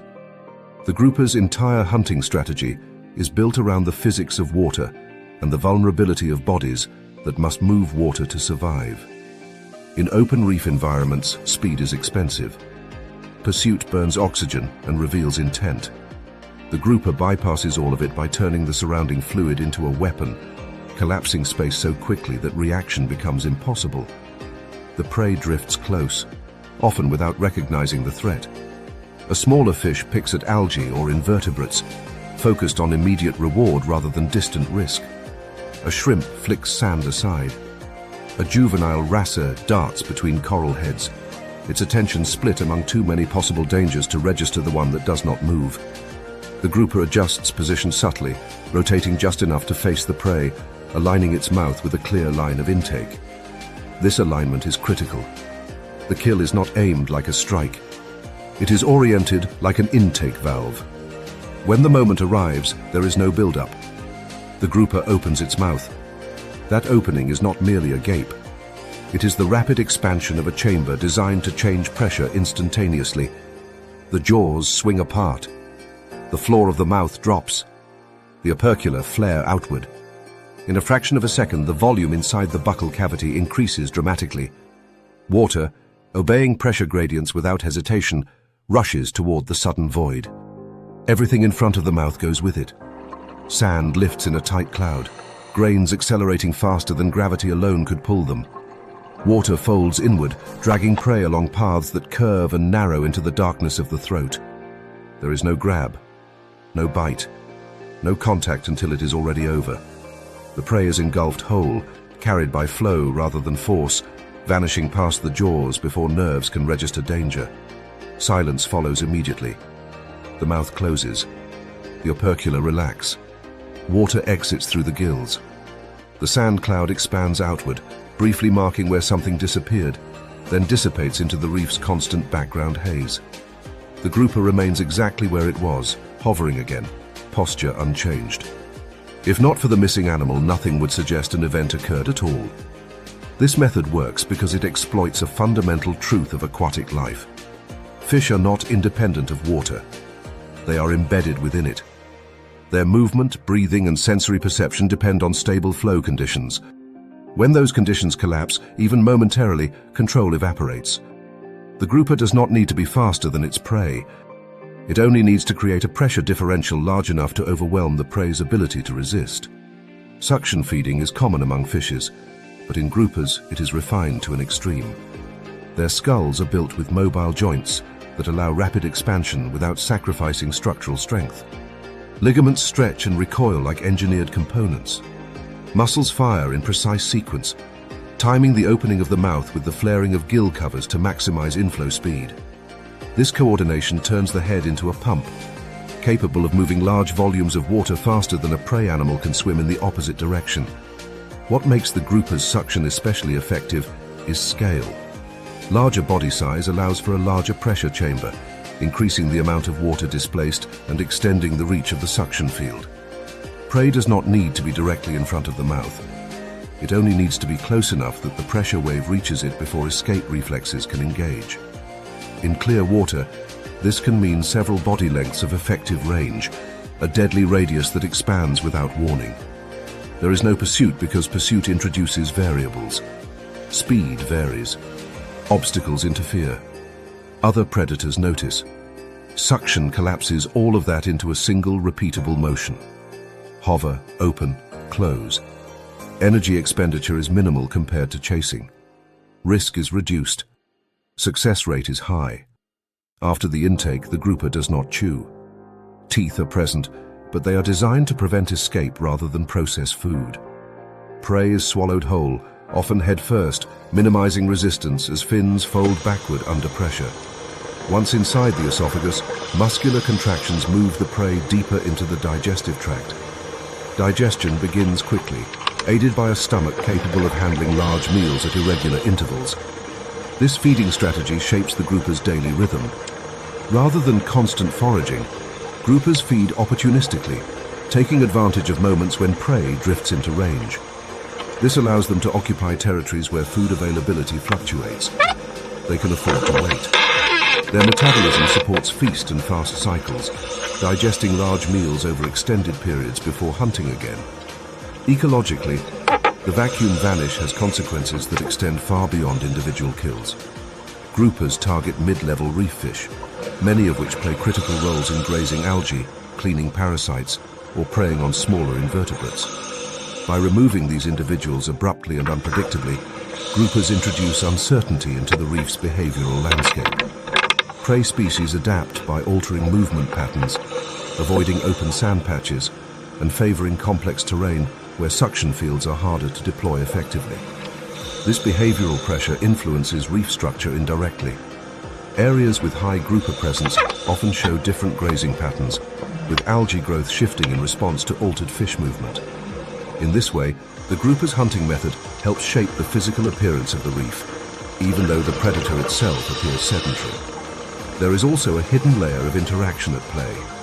Groupers are known to engage in cooperative hunting with moray eels, a rare example of interspecies coordination among fish. The grouper signals the moray to flush prey from crevices where suction is ineffective. As fish flee into open water, the grouper positions itself to deploy the vacuum vanish. This partnership highlights the specificity of each predator's strengths. The grouper deletes space. The moray deletes shelter. Together they erase options. The grouper's sensory systems support this precision. Vision is acute, capable of detecting subtle movements against complex backgrounds. Lateral line sensors read changes in water pressure, alerting the fish to nearby motion even when visibility is poor. Chemical cues supplement this information, helping the grouper assess whether a potential target is stressed, injured, or distracted. All of this data feeds into a decision that must be executed without hesitation. There is no adjustment once the mouth opens. Timing is everything.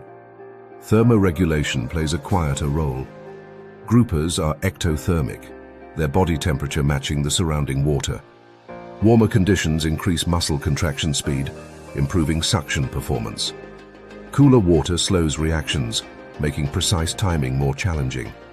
As a result, groupers often position themselves in microhabitats that balance concealment with favorable temperature, such as sunlit edges of reef structures where warmth accumulates without sacrificing cover. Despite their size, groupers are not invulnerable. Juveniles face predation from larger fish and sharks. Even adults must avoid overexposure. The suction strategy minimizes risk by keeping the grouper stationary and alert, reducing the chance of surprise attacks from behind. Feeding events are brief, limiting the window during which the predator is distracted. There is a quiet irony in how this predator kills. In ecosystems often dramatized by speed and violence, the grouper relies on absence. The kill is defined not by struggle, but by subtraction. Prey does not fight. It does not flee. It simply ceases to occupy space where it once existed. The reef absorbs the loss without spectacle. From a distance, the grouper resumes its hovering posture, fins steady, eyes scanning. Sand settles. Fish redistribute. Life continues. The only evidence of what occurred is a gap in the flow of movement, a missing trajectory that no longer needs to be tracked. In the logic of the reef, this is efficiency perfected. No chase, no waste, no signal strong enough to warn others. Just a momentary collapse of pressure and the quiet confirmation that, in water, space itself can be a weapon when shaped by anatomy and timing. The vacuum vanish does not dominate through force. It dominates through inevitability. The shallow coastal water looks alive long before anything breaks the surface. Suspended sediment turns sunlight into a hazy glow, softening edges and shortening visibility, until distance itself becomes unreliable. Fish move in loose, shifting formations, their silvery bodies flashing briefly before dissolving back into the water's visual noise. From above, this looks like abundance. From within, it is vulnerability layered upon vulnerability, because here survival depends not on strength or speed, but on staying indistinguishable inside a crowd. Somewhere beyond the edge of sight, dolphins are already reorganizing the sea. They arrive without spectacle, slipping into the area as individuals rather than a visible group. There is no charging formation, no obvious hunt posture. Their dorsal fins cut the surface briefly, then vanish. Underwater, bodies angle and reposition, spacing themselves deliberately. Each dolphin reads the others through sound, posture, and subtle shifts in movement. A distributed awareness that allows the group to function as a single, fluid system rather than a collection of hunters. The fish do not immediately flee because nothing obvious is chasing them. Dolphins do not rush into a school to snatch individuals. That would fracture the formation and scatter prey into unpredictable trajectories. Instead, the predators let the fish do what they are evolutionarily programmed to do best. They let them school. Schooling is one of the ocean's most effective survival strategies. By compressing into tight formations, fish confuse predators, reduce individual targeting, and create the illusion of a larger organism. Movement synchronizes. Directional changes ripple across the group. To most hunters, this is frustrating. To dolphins, it is an invitation. The first circle begins quietly. One dolphin moves along the outer edge of the school, not attacking, just present enough to influence direction. Another mirrors it from the opposite side. Their movements are not fast. They are intentional, shaping the fish's choices rather than forcing them. Each time the school tries to expand or slip away, a dolphin appears in its path, applying just enough pressure to redirect momentum back inward. The fish respond exactly as expected, tightening formation to maintain cohesion. This is the beginning of compression. As more dolphins join the perimeter, the circle closes. Fish density increases. Individual spacing shrinks. The school becomes more spherical, more centralized. Its internal motion chaotic, but directionally constrained. Panic rises, but panic does not dissolve the group. It strengthens it. Fish press closer together, relying on collective motion to overwhelm predator perception. They do not realize that perception is not the dolphin's primary tool. Sound is. Dolphins emit bursts of clicks and whistles, not just to locate prey, but to manipulate it. These sounds propagate through the water and into the bodies of the fish themselves. Sensitive lateral lines register pressure changes. Swim bladders vibrate. Orientation falters. The school begins to lose its internal coherence, not breaking apart, but losing precision. Movements become slightly delayed. Turns lose sharpness. The illusion of unity starts to fray. In shallow environments, dolphins escalate further. One individual dives low and sweeps its tail along the bottom, kicking up a dense cloud of silt. The sediment rises in a thick curtain, forming a visible wall that blocks escape in one direction. Fish hesitate, instinctively avoiding the unfamiliar opacity. Another dolphin reinforces the barrier, circling just outside the cloud. The fish compress even more tightly, packed against an invisible boundary they do not understand. This is the mud ring. From above, it looks almost gentle, a swirling halo of brown suspended in blue water. Inside, it is suffocation without contact. Escape routes collapse. The school tightens to the point where individual fish begin colliding with one another. Their primary defense, coordinated motion, becomes a liability. There is no longer room to maneuver. The dolphins wait until compression reaches a critical threshold. At this point, the school is no longer a collection of individuals. It is a single, unstable mass of bodies, flashing scales and beating tails, generating overlapping sensory signals that drown out clarity. Fish cannot distinguish predator from prey, front from back, escape from collision. Their instincts, honed over millions of years to evade solitary hunters, are now fully engaged in maintaining a formation that is actively being weaponized against them. Then the feeding begins. Dolphins surge inward in rapid succession, mouths open, bodies slicing through the bait ball. They do not need to chase. They do not need to aim carefully. Each pass intersects with multiple fish. Some dolphins slap the school with their tails, stunning individuals through blunt force and pressure shock.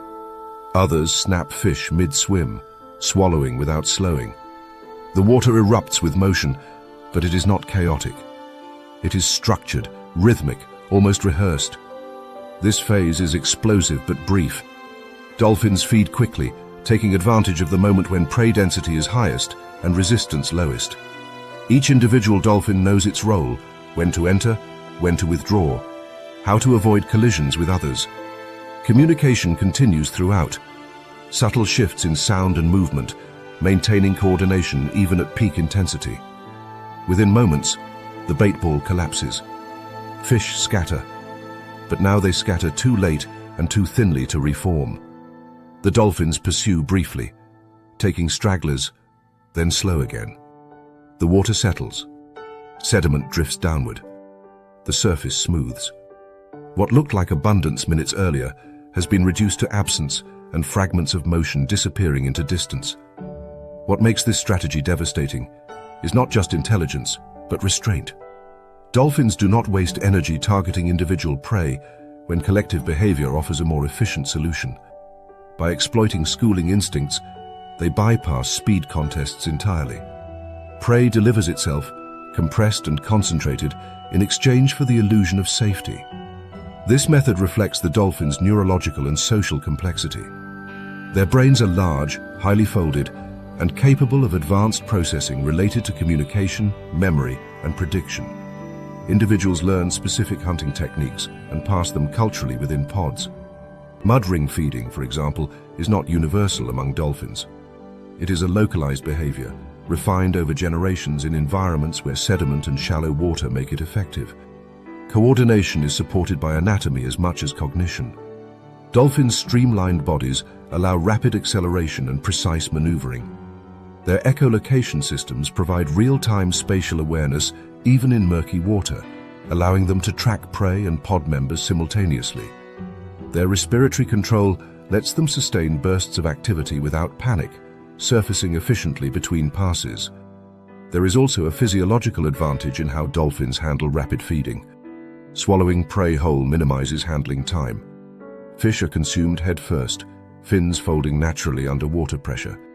Teeth are used not for chewing, but for grip and alignment. Digestion begins quickly, supporting high energy demands during intense hunting bouts. Ecologically, herd-to-blank feeding reshapes entire food webs. By targeting schooling fish, dolphins influence population size, age structure, and distribution. Fish that survive learn to alter schooling behavior, favoring deeper water, tighter formations, or different timing patterns.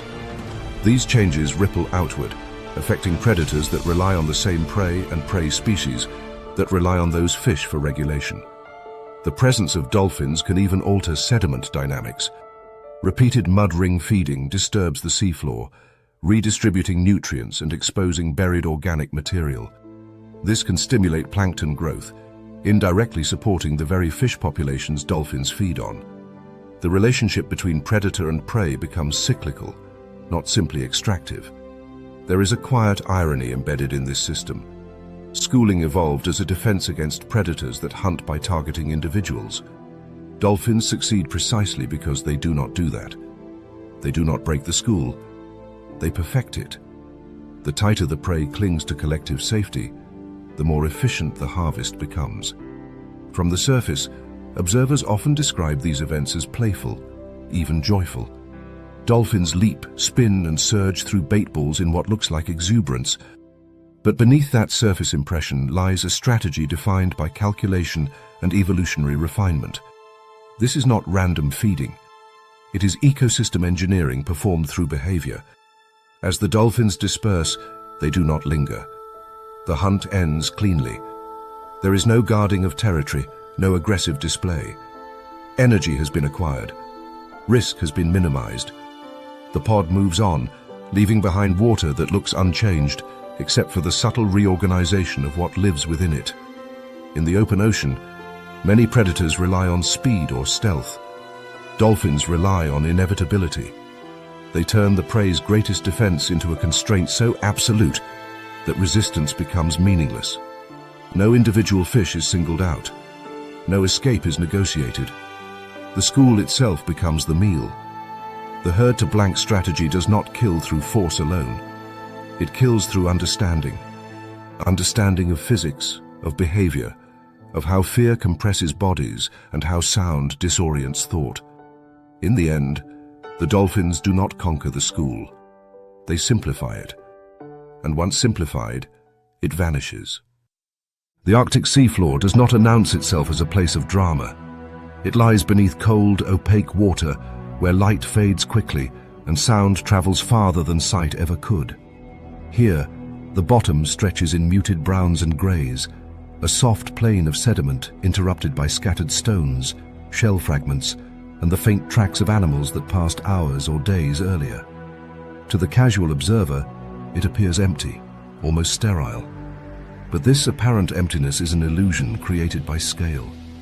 Beneath the sediment, life is packed tightly, hidden rather than absent, layered in burrows and shells, breathing slowly and feeding invisibly. This is where the walrus feeds, and where absence is manufactured deliberately. The walrus enters this space like a moving geological feature. From above, its descent is unhurried, body massive and cylindrical, skin creased and scarred by age and ice. The animal does not dive with the elegance of seals or the speed of whales. It sinks with purpose, buoyancy adjusted by controlled exhalation, foreflippers angled to stabilize its fall. As it nears the bottom, sediment lifts gently from the pressure wave of its approach, not in alarm but in recognition. The walrus is not a hunter that surprises. It is a consumer that arrives. Once settled near the seafloor, the walrus becomes something else entirely. Its head lowers until the whiskered snout nearly touches the sediment. Long, stiff vibrissae fan outward, hundreds of sensitive bristles spreading like a living sensor array. These whiskers are not passive hairs. Each is deeply embedded in muscular tissue and richly innervated, capable of detecting texture, shape, and resistance with extraordinary precision. The walrus does not see its prey. It reads it through pressure and contact, mapping the hidden landscape beneath the sediment grain by grain. Clams lie buried below, packed tightly in dense beds that can extend for kilometers. Each clam is sealed within a shell, designed to resist crushing, anchored in the sediment with muscular feet, siphons extended just enough to filter food from the water above. They are slow, defenseless in the traditional sense, relying on burial and numbers for protection. Against most predators, this works. Against the walrus, it does not. The whiskers sweep. As the walrus moves forward, its vibrissae drag lightly across the bottom, bending when they encounter resistance, springing back when the sediment gives way. The animal builds a tactile map in real time, identifying not just the presence of clams, but their size, depth, and density. It does not pause to inspect each one individually. It selects zones of maximum return, areas where energy intake will outweigh effort with mathematical reliability. Once a suitable patch is located, the transformation begins. The walrus braces its body against the water, flippers, stabilizing its bulk, and lowers its snout directly over the sediment. Then it exhales forcefully through its nostrils, producing a powerful jet of water that blasts downward into the seabed. Sediment erupts upward in thick plumes, silt and sand displaced violently enough to expose whatever lies beneath. This is not delicate excavation. It is hydraulic removal. Clams are uncovered abruptly, shells tumbling free of their burrows, siphons retracting too late to matter. The seafloor, once smooth, becomes pocked with shallow craters, each one a temporary wound in the substrate. Before the sediment can settle, before prey can rebury, the walrus acts again. It inhales. The mouth seals around the exposed prey, lips forming a tight ring against the bottom. The tongue retracts sharply, creating a sudden drop in pressure inside the oral cavity. Water rushes inward, carrying clams with it. Shells strike the palate and are stripped from their contents almost instantly. The soft bodies are swallowed whole. Empty shells are expelled moments later, spat out in a loose spray that scatters across the disturbed sediment. This cycle repeats again and again. Blast, expose, suction, discard. The walrus does not chew.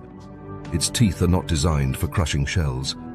Instead, the suction is strong enough to pull the clam free of its own armor, leaving the shell intact but useless. The efficiency of this method is staggering. A single walrus can consume thousands of clams in a single feeding session, each one erased from the seafloor with minimal handling time and no prolonged struggle. What remains behind is unmistakable. The feeding ground becomes a mosaic of shallow pits and empty shells, a field of evidence that something massive passed through and removed life by volume rather than by selection. These shell fields persist long after the walrus has moved on, altering the physical structure of the seabed. They provide temporary habitat for smaller organisms, change sediment composition, and influence how currents redistribute nutrients. The walrus does not just eat the seafloor, it reshapes it. This feeding strategy works because of a rare combination of anatomy and environment. Suction feeding is not unique among marine animals, but in the walrus it reaches industrial scale. The animal's mouth is large, flexible and muscular, capable of generating substantial pressure differentials. The tongue is thick and powerful, functioning like a piston rather than a simple manipulator. Lips seal effectively even against uneven surfaces, allowing suction to be applied directly to the bottom without significant loss of force. The vibrissae make this possible by eliminating wasted effort. Without them, the walrus would expend enormous energy excavating empty sediment. With them, it targets only productive zones, maximizing intake while minimizing movement. This sensory specialization is so refined that walruses can distinguish between living clams and empty shells purely through tactile feedback, avoiding useless suction attempts. Physiology supports this scale of consumption. Walruses are massive animals with correspondingly large energy demands, especially in cold Arctic waters where thermoregulation requires constant metabolic output. Thick blubber insulates the body, but it must be maintained through consistent feeding. Clams, while individually small, are abundant and energy-rich when consumed in volume. The walrus turns quantity into strategy. There is also a temporal dimension to this behavior. Walruses often return to the same feeding grounds repeatedly, tracking clam bed regeneration over years. Their migrations align with seasonal productivity cycles, following ice edges and shallow continental shelves where benthic life flourishes. These movements are not random wanderings. They are patterned responses to resource availability shaped by memory and environmental cues. Ecologically, the walrus functions as a keystone consumer. By removing vast numbers of clams, it regulates benthic populations that would otherwise dominate the seafloor. This prevents overfiltration of water and maintains balance among sediment-dwelling species. The disturbance caused by walrus feeding oxygenates the sediment, redistributes organic material, and creates microhabitats that increase local biodiversity. But this influence cuts both ways. Walruses are deeply dependent on the stability of these benthic systems. Changes in sea ice, water temperature, and sediment composition directly affect clam distribution and abundance. As ice retreats and feeding grounds shift, walruses are forced to travel farther and dive longer, increasing energetic costs and exposure to stress. Their feeding strategy, so effective under stable conditions, becomes vulnerable when the system it relies on destabilizes. There is an irony here that mirrors many Arctic relationships. The walrus appears invulnerable, armored in fat and tusk, capable of moving mountains of sediment with its breath. Yet its survival hinges on organisms that never see the sun, that live buried and silent beneath the mud. The predator that erases the seafloor is itself dependent on its quiet productivity. The tusks, often assumed to be feeding tools, play little role here. They are used for hauling out on ice, for social interactions, for defense, but not for excavation. The true feeding apparatus is the mouth and whiskers, a system optimized not for violence, but for removal. The walrus does not break prey. It extracts it cleanly, leaving behind an absence rather than a struggle. As the feeding session ends, the walrus lifts from the bottom slowly. Sediment continues to drift upward, obscuring the newly formed craters. Empty shells lie scattered like punctuation marks across the seafloor, their former occupants already digested and assimilated. Over time, currents will smooth the pits, bury the shells, and erase the visible signs of feeding. but the ecological effect will persist, embedded in altered population structures and nutrient pathways. From the surface, nothing suggests this transformation. The water closes over the disturbance. Ice drifts. Wind sculpts waves. The Arctic resumes its austere calm. Below, the walrus moves on, belly full, whiskers relaxed, leaving behind a landscape that has been quietly edited by suction and breath. In a realm where many predators rely on speed or stealth, the walrus relies on certainty. It does not hunt individuals. It vacuums systems. It does not compete with prey.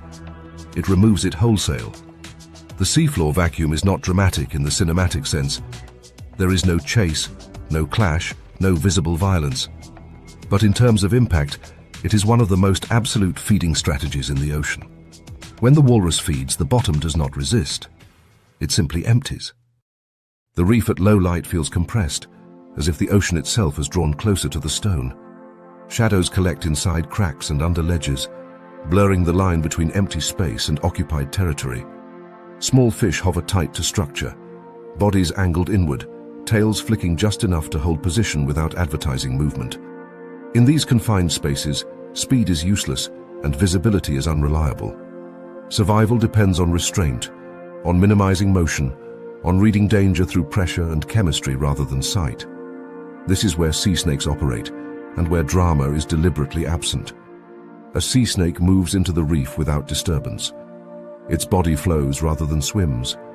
Lateral undulations shallow and economical, scales slick and flattened for aquatic life.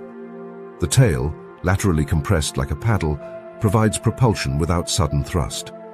The head remains steady, narrow and precise, slipping into spaces too small for most predators to exploit. Unlike open water hunters, the sea snake does not patrol broadly. It investigates. It probes. It reads the reef as a map of cavities rather than surfaces. The snake's presence is almost impossible to register until it is already close. Its coloration blends seamlessly with coral shadow and algae-stained rock, bands and gradients dissolving its outline in broken light. There is no wake, no pressure wave strong enough to alert prey. Respiration is controlled, oxygen consumption minimized. As a reptile adapted to marine life, the sea snake carries a lung that runs nearly the length of its body, functioning not only for breathing, but also for buoyancy control. This allows fine adjustment of depth without constant motion, letting the snake hover or sink with quiet precision. The hunt unfolds in inches, not meters. The snake angles its head toward a crevice, tongue flicking briefly, collecting chemical information suspended in the water. Fish leave trails not just of motion, but of scent, stress metabolites, and mucus, all of which linger far longer than visual cues. The snake follows these gradients, selecting holes where prey has retreated to hide rather than flee. These refuges are not mistakes. They are habits reinforced by countless encounters with predators that cannot follow. The sea snake follows easily. Its skull is narrow, jaws highly flexible, allowing it to insert its head deep into cracks without exposing the rest of its body. Muscles along the neck hold position while the head explores, probing deeper until resistance or movement confirms presence. The prey inside the crevice does not immediately panic. It often freezes, relying on immobility to avoid detection. Against visual hunters, this works. Against a predator that hunts through chemistry and contact, it does not. The bite is almost casual. There is no strike posture, no coiling, no dramatic acceleration. The snake advances just far enough, jaws open briefly, and teeth sink into flesh with surgical economy. The bite lasts only a moment. Venom is delivered. The snake withdraws its head smoothly, retreating a short distance while maintaining orientation toward the prey. That is all. The venom does not cause spectacle. There is no thrashing, no visible agony. Its action is internal, biochemical, precise. Sea snake venom is among the most potent in the ocean, a complex mixture of neurotoxins and myotoxins designed to disrupt communication between nerves and muscles. Sodium channels are blocked. Acetylcholine receptors fail. Muscle fibers lose the ability to contract. The prey does not lose consciousness immediately. it loses function. Inside the crevice, movement slows. The fish attempts to flee, but finds that its tail no longer responds with full strength. Pectoral fins flutter weakly. Breathing becomes inefficient as muscles controlling gill movement falter. Panic accelerates oxygen demand at the exact moment the body's ability to meet that demand collapses. The process is quiet, invisible, and rapid. The snake waits. Unlike predators that must maintain physical control over prey, the sea snake relies on inevitability. It does not chase deeper into the hole, risking injury or entrapment. It holds position just outside, body relaxed, head aligned. Time is the weapon now. Within moments, the prey's movements become sluggish, uncoordinated. Then they stop entirely. Only then does the snake re-enter the crevice. The head slides in again, jaws expanding to grasp the prey securely. There is no resistance left to overcome. The fish is removed from its refuge as easily as it entered it, drawn out and swallowed head first. The snake's jaws stretch far beyond what its skull size suggests, ligaments accommodating prey wider than the snake's own head. Swallowing is slow but uninterrupted, rhythmic contractions moving the prey down the elongated body. There is no aftermath. The reef absorbs the event without signal. No sediment cloud forms. No alarm pheromones spread far enough to warn others. The crevice appears empty again, indistinguishable from 100 others that were never visited. The snake moves on, probing the next hole, repeating the process with mechanical consistency. This method works because it is perfectly matched to the environment. Close quarters hunting negates speed. Venom negates strength. The snake does not need to overpower prey or outmaneuver it in open water. It selects targets already constrained by their own choice of shelter. The venom ensures that even a brief bite is sufficient, allowing the snake to disengage and avoid counterattack. In a habitat filled with abrasive rock and defensive spines, minimizing contact is not just efficient. It is essential. The sea snake's venom is specialized for fish, its primary prey. Compared to terrestrial snakes, the delivery system is adapted for aquatic conditions. Fangs are short but sharp, optimized for quick insertion rather than deep penetration. Venom yield is sufficient to immobilize prey rapidly, without the need for repeated bites. This reduces exposure time and energy expenditure, allowing the snake to hunt repeatedly without fatigue. Physiology supports this strategy in less obvious ways. Sea snakes can absorb a significant portion of their oxygen directly through their skin, supplementing lung breathing. This cutaneous respiration reduces the need to surface frequently, allowing extended hunting periods in shallow reefs. Valves in the nostrils seal tightly underwater, preventing water ingress during prolonged submersion. Even salt balance is managed efficiently, with specialized glands excreting excess salt absorbed from seawater. Thermoregulation plays a subtle role here as well. As ectotherms, sea snakes rely on ambient water temperature to maintain muscle and venom efficacy. Warmer waters enhance nerve transmission and venom spread, accelerating prey shutdown. In cooler conditions, hunting becomes more deliberate, with snakes selecting smaller prey or extending wait times to compensate for slower physiological processes. Seasonal shifts in temperature influence activity patterns, migration, and feeding intensity. Ecologically, sea snakes occupy a narrow but important niche. They regulate populations of small reef fish that use crevices as primary refuge. By removing these individuals, snakes prevent overcrowding and resource depletion within reef structure.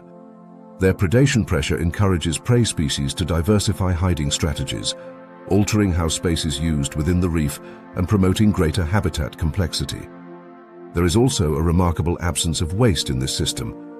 Venom ensures that prey is subdued before escape or injury can complicate feeding. Swallowing occurs only once, success is guaranteed. Energy transfer is efficient, predictable, and repeatable. For an animal with limited endurance and no capacity for prolonged struggle, this efficiency is survival. There is an irony embedded in the sea snake's effectiveness. Despite possessing one of the most potent venoms in the marine environment, it is not aggressive, not dramatic, not inclined toward confrontation. The toxin exists not to dominate, but to simplify. It reduces encounters to a sequence of inevitabilities: contact, shutdown, consumption. From a human perspective, sea snakes are often described as dangerous or mysterious. In reality, they are restrained to the point of invisibility. Bites to humans are rare not because venom is weak, but because the snake's entire behavioral framework avoids unnecessary engagement. Venom is valuable. It is deployed with intent, not waste. As the snake glides away from the reef face, its body becomes indistinguishable from the background again. Muscles relax. Digestion begins slowly, enzymes breaking down prey over hours or days. The snake will not need to hunt again immediately. Energy requirements are met. Risk has been minimized. The reef continues as if uninterrupted. Fish resume hovering. Crustaceans emerge cautiously. New occupants claim abandoned crevices. The silent shutdown leaves no obvious mark, no visual drama, no lingering disturbance. It removes individuals without reshaping the landscape. An invisible hand maintaining balance through absence rather than force. In the broader story of marine predation, sea snakes represent a lesson in restraint. They do not overpower systems. They do not engineer environments. They do not rely on speed or spectacle. They resolve encounters at the biochemical level, turning movement into weakness and shelter into trap. Probe, bite, wait, swallow. The sequence is so understated that it barely registers as predation at all, yet its effect is absolute. Muscles fail, motion ends, life transfers quietly from one body to another. The silent shutdown does not announce itself. It simply completes its work and moves on, leaving the reef unchanged on the surface and subtly balanced beneath. The reef looks calm from a distance, a mosaic of coral heads and sand channels stitched together by drifting light. Fish move through it in habitual patterns, grazing, hovering, darting between shelter and open water with the confidence of familiarity. Predation here is usually fast and directional, built on surprise and motion. Shapes rush, shadows lengthen. Something gives chase and something else flees. Most of life on the reef is optimized around that assumption. The pufferfish breaks it completely. It drifts near the bottom, small and unimpressive, moving with the unhurried confidence of an animal that does not expect to run. Its body is compact and soft, fins fluttering just enough to hold position. There is no armor, no spines on display, no aggressive posture. To an approaching predator, the puffer looks like an error. Too slow, too round, too exposed. It appears to be an easy decision. That miscalculation lasts seconds. A predator approaches, perhaps a grouper sliding out from a ledge or a reef shark angling in from open water. The puffer does not flee immediately. It does not scatter into coral or accelerate into the blue. Instead, it changes state. The moment danger crosses a sensory threshold, the puffer initiates one of the most dramatic defensive transformations in the ocean. Water rushes inward. The puffer gulps rapidly, drawing water into its expandable stomach with astonishing speed. The body swells outward in all directions, skin stretching over a lattice of collagen fibers that prevent tearing while allowing extreme expansion. In moments, the fish doubles, then triples in volume, transforming from a compact oval into a rigid sphere. Spines that lay flat against the body spring outward, locking into place like deployed spikes on a naval mine. The predator stops. This pause is not confusion. It is recognition. The sudden change in shape breaks every rule of prey behavior the predator relies on. The puffer is no longer bite-sized. It is no longer streamlined. It is no longer manageable. Attempting to swallow it now risks injury, choking, or worse. But the physical transformation is only half the message. Embedded within the puffer's tissues is tetrodotoxin, one of the most potent neurotoxins known in marine systems. This toxin blocks sodium channels in nerve cells, halting signal transmission and causing paralysis. In sufficient doses, it leads to respiratory failure. Crucially, the toxin is not produced by the puffer itself, but accumulated through its diet, originating from symbiotic bacteria. The puffer becomes poisonous not by synthesis, but by association, a biological outsourcing that turns feeding ecology into chemical defense. Predators do not need to ingest the puffer to understand this. Many learn through early, costly mistakes. A single bite that numbs the mouth. A brief paralysis that leaves them vulnerable to other threats. An encounter that does not kill, but teaches with brutal efficiency. Over time, the reef learns the shape of danger. Inflated puffers become symbols, moving warnings that signal consequences rather than resistance. The predator veers away. The puffer remains inflated, holding its spherical form with controlled tension. Inflation is energetically expensive and mechanically stressful, so it is not maintained longer than necessary. The fish monitors its surroundings carefully, eyes protruding slightly from the inflated body, scanning for retreat. Once the immediate threat has passed, the puffer begins to deflate, releasing water slowly through its mouth and gills, returning to its original shape without panic. The encounter ends without pursuit, injury, or chase. This is the poisoned nope. It works because it collapses the predator's decision tree instantly. There is no calculation about speed or strength, no assessment of pursuit angle or escape route. The puffer does not try to win a contest. It removes itself from consideration entirely. It does not disappear by hiding or fleeing. It disappears by becoming untouchable. The anatomy behind this defense is extraordinary. The puffer's skin is thick and elastic, reinforced with collagen fibers arranged in a crisscross pattern that allows expansion without rupture. Beneath the skin, the absence of rigid ribs enables the body cavity to expand dramatically. The stomach itself is specialized, capable of rapid inflation and deflation without damage. Spines, present in many puffer species, are anchored in the skin and hinge outward only when the body expands, remaining unobtrusive when not needed. The nervous system coordinates this transformation with precision. Sensory input from vision, lateral line pressure detection, and possibly chemical cues trigger the inflation response. The timing must be exact. Inflate too early and energy is wasted, drawing unnecessary attention. Inflate too late, and the predator may strike before the transformation completes. Chemical defense adds a second layer of insurance. Tetrodotoxin is concentrated in the liver, ovaries, skin, and sometimes muscle tissue. This distribution ensures that even partial ingestion delivers a deterrent dose. The toxin does not degrade easily and remains effective long after the puffer's death, a grim lesson for scavengers. Importantly, the toxin serves no offensive purpose. It is purely defensive, existing only to discourage consumption. This dual defense of morphology and chemistry is rare in its completeness. Many animals rely on armor alone, or toxins alone, or speed alone. The puffer combines all three indirectly. It becomes too large to swallow, too spiny to bite safely, and too poisonous to consume even if the first two barriers fail. Predators evolve to avoid it not because it fights back, but because the cost of trying is disproportionate to any possible reward. Thermoregulation and metabolism play supporting roles here. As ectotherms, puffers operate efficiently within specific temperature ranges.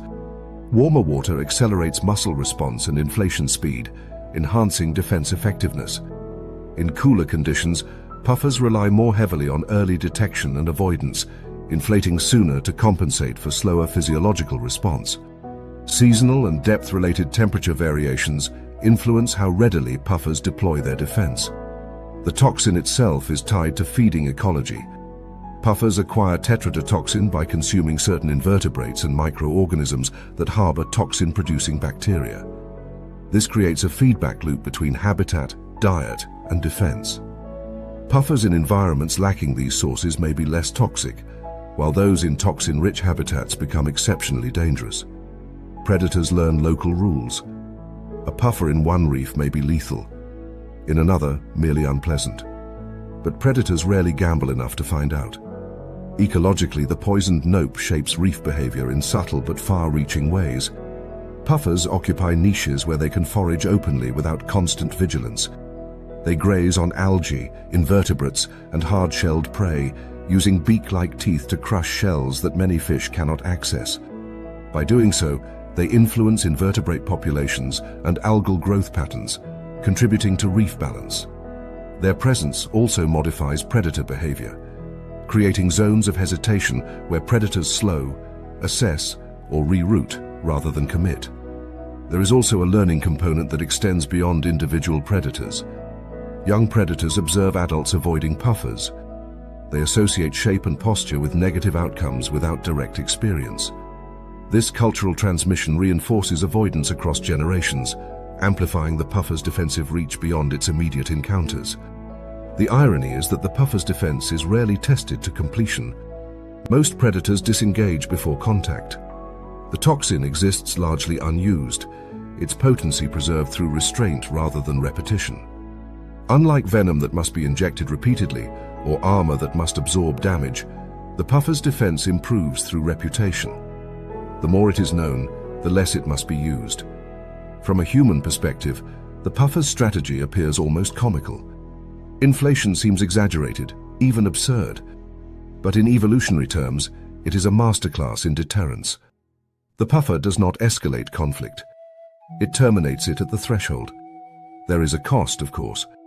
Inflation limits mobility. An inflated puffer is slow and vulnerable if misjudged. Spines can become entangled in coral or debris. The process strains tissues and requires recovery time. The toxin itself depends on diet and environmental stability. This defense is not something to deploy casually. It is a last resort, chosen because alternatives are worse. As the puffer deflates and resumes its gentle movement across the reef, the environment resets. Predators resume patrols, avoiding that shape instinctively. Other fish move back into open water, their brief alarm fading. The reef absorbs the encounter without visible damage. Yet the lesson lingers. In the broader narrative of survival, the pufferfish demonstrates that disappearance does not always require distance. Sometimes, survival comes from becoming something that cannot be processed, cannot be categorized as food, cannot be safely handled. The poisoned nope is not an act of aggression. It is a refusal. Detect. Inflate. Warn. The sequence does not end with a chase or a kill. It ends with reconsideration. On a reef where most life survives by moving faster or hiding better, the puffer survives by making the question irrelevant. It does not ask whether it can escape. It asks whether it needs to. The seafloor here feels patient. Light drifts down in a softened haze, filtered through meters of water and suspended particles, settling into muted blues and greens that flatten distance and slow perception. Rocks are coated in films of algae and bacteria, slick with growth that accumulates grain by grain. Mussel beds cling to hard surfaces in tight layered clusters. Shells press together with a determination born of wave action and predation pressure. Barnacles lock themselves into place like rivets. Nothing moves quickly. Nothing expects to be chased. This is a landscape built on endurance, where survival often depends on holding on rather than getting away. Across this terrain, a starfish advances with deliberate inevitability. It does not glide. It does not swim. It progresses through the coordinated extension and contraction of hundreds of tube feet, each one a tiny hydraulic piston driven by seawater pressure. Individually, these movements are almost imperceptible. Together they generate motion that is steady, persistent, and difficult to interrupt. The starfish's body presses flush against the substrate, distributing weight evenly, conforming to uneven surfaces with unsettling precision. It does not navigate around obstacles so much as incorporate them into its path. There is no sense of urgency in its movement, and that absence is misleading. The starfish is not searching randomly. Chemical cues in the water guide it, gradients of scent released by living tissue and metabolic waste. Bivalves leak these signals constantly, even when closed, their siphons extending just enough to feed. The starfish reads these invisible trails without eyes, without ears, without a centralized brain. Its nervous system is diffuse, a network rather than a command center, allowing the body to respond as a whole without hesitation or internal debate. Ahead, a muscle remains sealed to the rock, shell edges tight, muscles locked in defensive contraction. This posture has repelled countless threats. Fish cannot pry it loose. Crabs risk broken claws.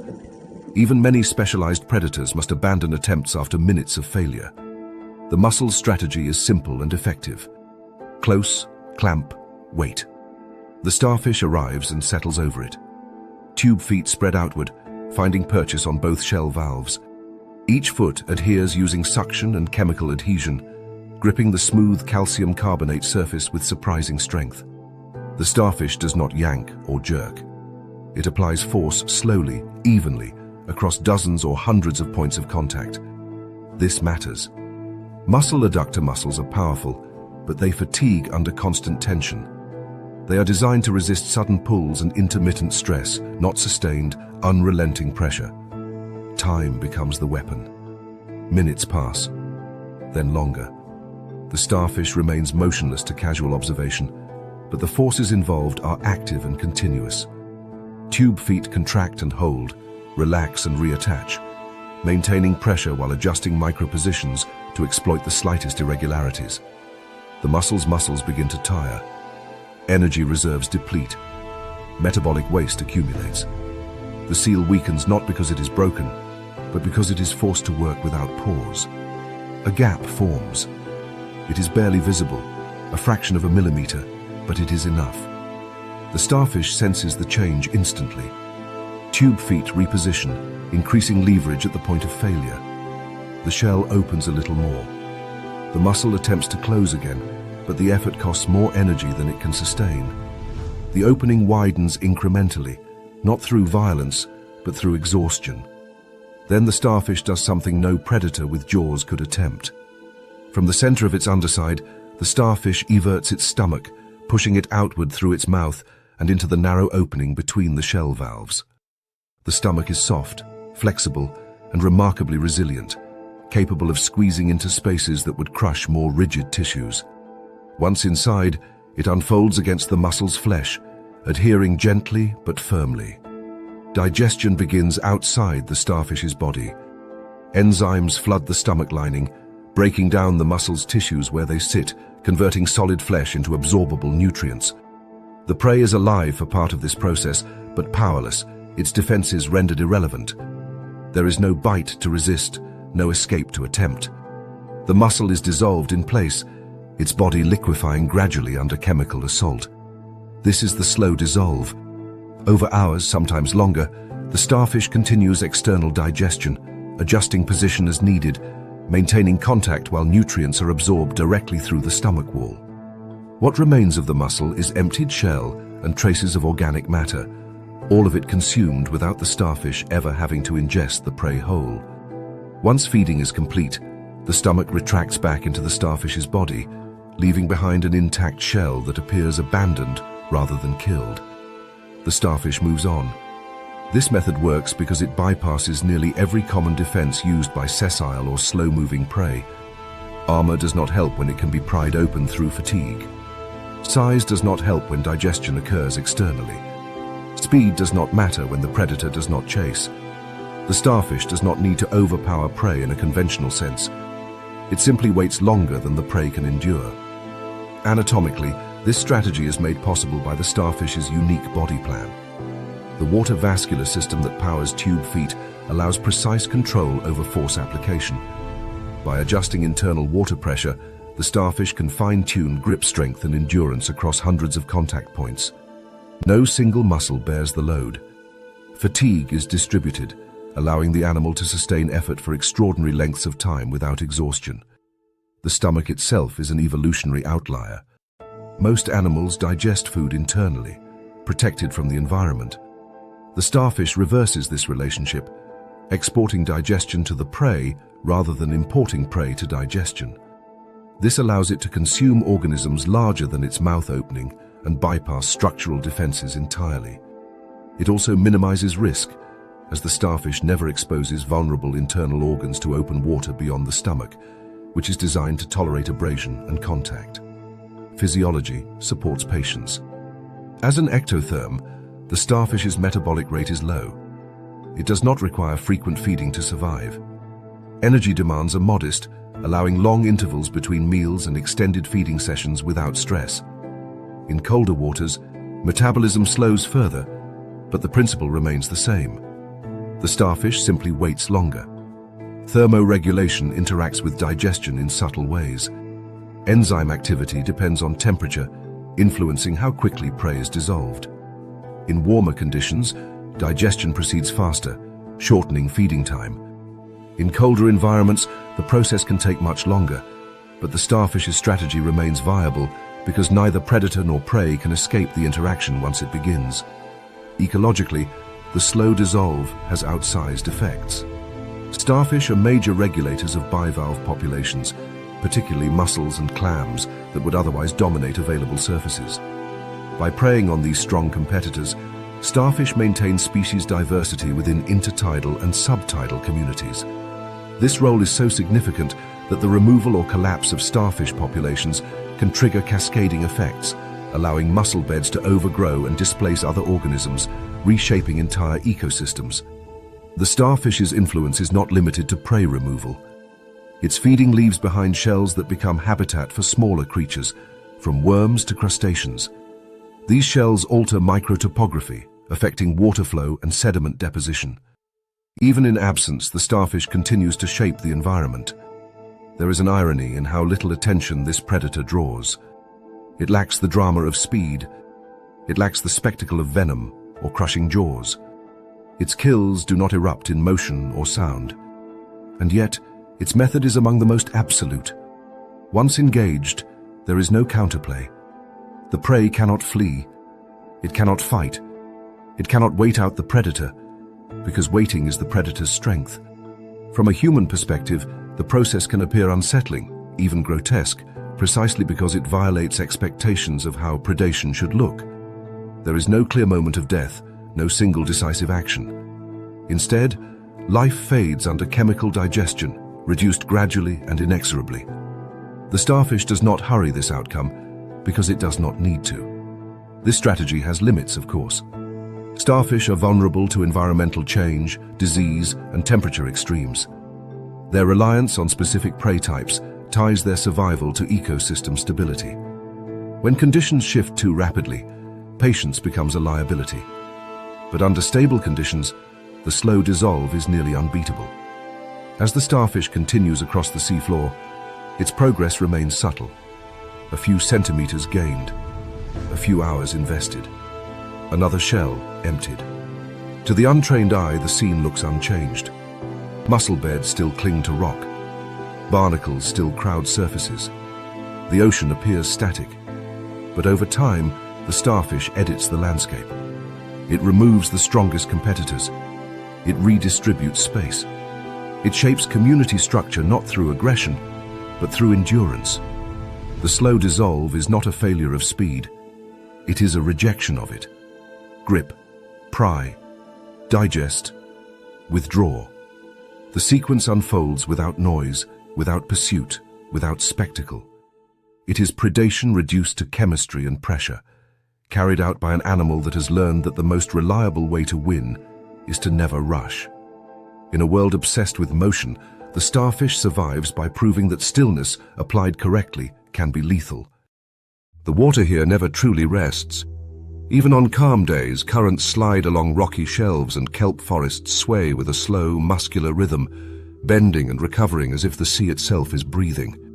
Light filters down in fractured beams, broken by floating particles and drifting fronds, creating a visual field that is constantly shifting. Fish move through this space in tight bursts, accelerating and stopping, using structure and confusion as their primary defenses. This is not open ocean where speed decides everything. This is a three-dimensional maze where encounters happen suddenly and end even faster. A seal enters this environment without ceremony. There is no dramatic descent, no aggressive posture. The body slips beneath the surface with barely a splash, streamlined and compact, limbs tucked close, head angled slightly downward. On land, seals appear awkward, almost clumsy, dragging their bulk across rock and sand with visible effort. Underwater, That impression dissolves instantly. The seal becomes dense, efficient motion, every curve of its body optimized for rapid acceleration and abrupt turns. This is where the seal stops being prey and becomes something else entirely. Its eyes, large and sensitive, adjust quickly to the changing light. Whiskers fan forward, not decorative but functional, each one a finely tuned sensor capable of detecting minute disturbances in water flow. These vibrissae read the invisible trails left behind by moving fish, pressure signatures that persist for seconds after a body has passed. Even when visibility drops, the seal does not hunt blind. It hunts through wake patterns, reconstructing movement from turbulence alone. Ahead, a fish breaks from cover. It darts between kelp stems, relying on erratic movement and rapid changes in direction to confuse predators. This tactic works against animals that need to predict future position to intercept. The seal does not predict. It reacts. The interception begins not with pursuit, but with positioning. The seal angles its body slightly, tail flippers adjusting to counter lateral currents, foreflippers tucked tight to reduce drag. It does not chase directly behind the fish. That would allow the prey to use its full acceleration advantage. Instead, the seal cuts across the fish's path, exploiting its own ability to turn sharply without losing speed. Underwater, the seal's body functions like a compressed spring. Muscle mass is concentrated along the torso, allowing explosive bursts of speed over short distances. This is not endurance hunting. It is ambush within motion. The seal closes the gap rapidly, jaws opening only at the final instant to minimize resistance. Teeth are exposed briefly, sharp, but not built for slicing. Their purpose is grip. The clamp is decisive. The fish is caught crosswise, body arrested mid-motion. There is no prolonged struggle, no attempt to reposition delicately. The seal does not stop. It keeps moving, using its own momentum as the next weapon. The shake begins immediately. With powerful lateral movements of the head and neck, the seal whips the prey side to side, violently and repeatedly. Water amplifies the force. The fish's body bends beyond its structural limits. Vertebrae snap. Muscles tear. Neural signals fail as the spinal cord is damaged or severed outright. This is not random thrashing. It is a mechanical solution to resistance. Shaking works because it bypasses armor and agility simultaneously. Fish are built to flex along their length for propulsion. That same flexibility becomes a liability when force is applied faster than muscles can coordinate. The seal's shake generates rapid acceleration and deceleration cycles that the prey cannot match, turning its own body into the point of failure. Within moments, resistance ends. The seal adjusts its grip once, often flipping the prey head first. Swallowing follows quickly, efficiently. Teeth guide rather than chew. The fish slides down the throat in a single motion, fins folding naturally under pressure. There is no lingering at the kill site, no prolonged feeding display. The seal has finished before competitors can register what happened. Then, it is already moving again. This rapid sequence is not incidental. It is essential. Underwater, seals occupy a narrow window between predator and prey. Larger sharks and orcas patrol the same environments, and lingering over a kill increases risk. Speed and decisiveness are survival traits, not just hunting preferences. The grab and shake strategy minimizes exposure time, resolving encounters before attention can be drawn. The anatomy behind this efficiency is deceptively simple. Seals lack the elaborate weapons of other marine predators. No serrated teeth, no massive jaws, no specialized killing claws. Instead, they rely on coordination between agility, grip, and momentum. Their neck muscles are robust, allowing powerful head movements without compromising spinal stability. Their teeth interlock in a way that prevents prey from slipping free during shaking, even when surfaces are slick with mucus and water.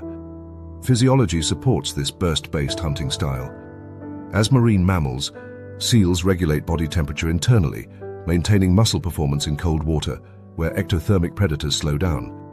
Thick layers of blubber provide insulation and energy reserves, allowing seals to operate in environments that would sap strength from less prepared hunters.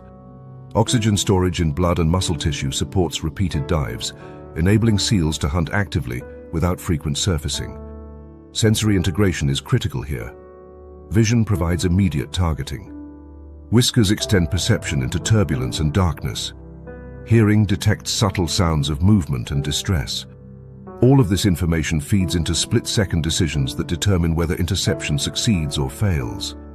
Unlike predators that rely on prolonged pursuit, seals must commit fully once they move. There is no fallback chase if the initial grab misses.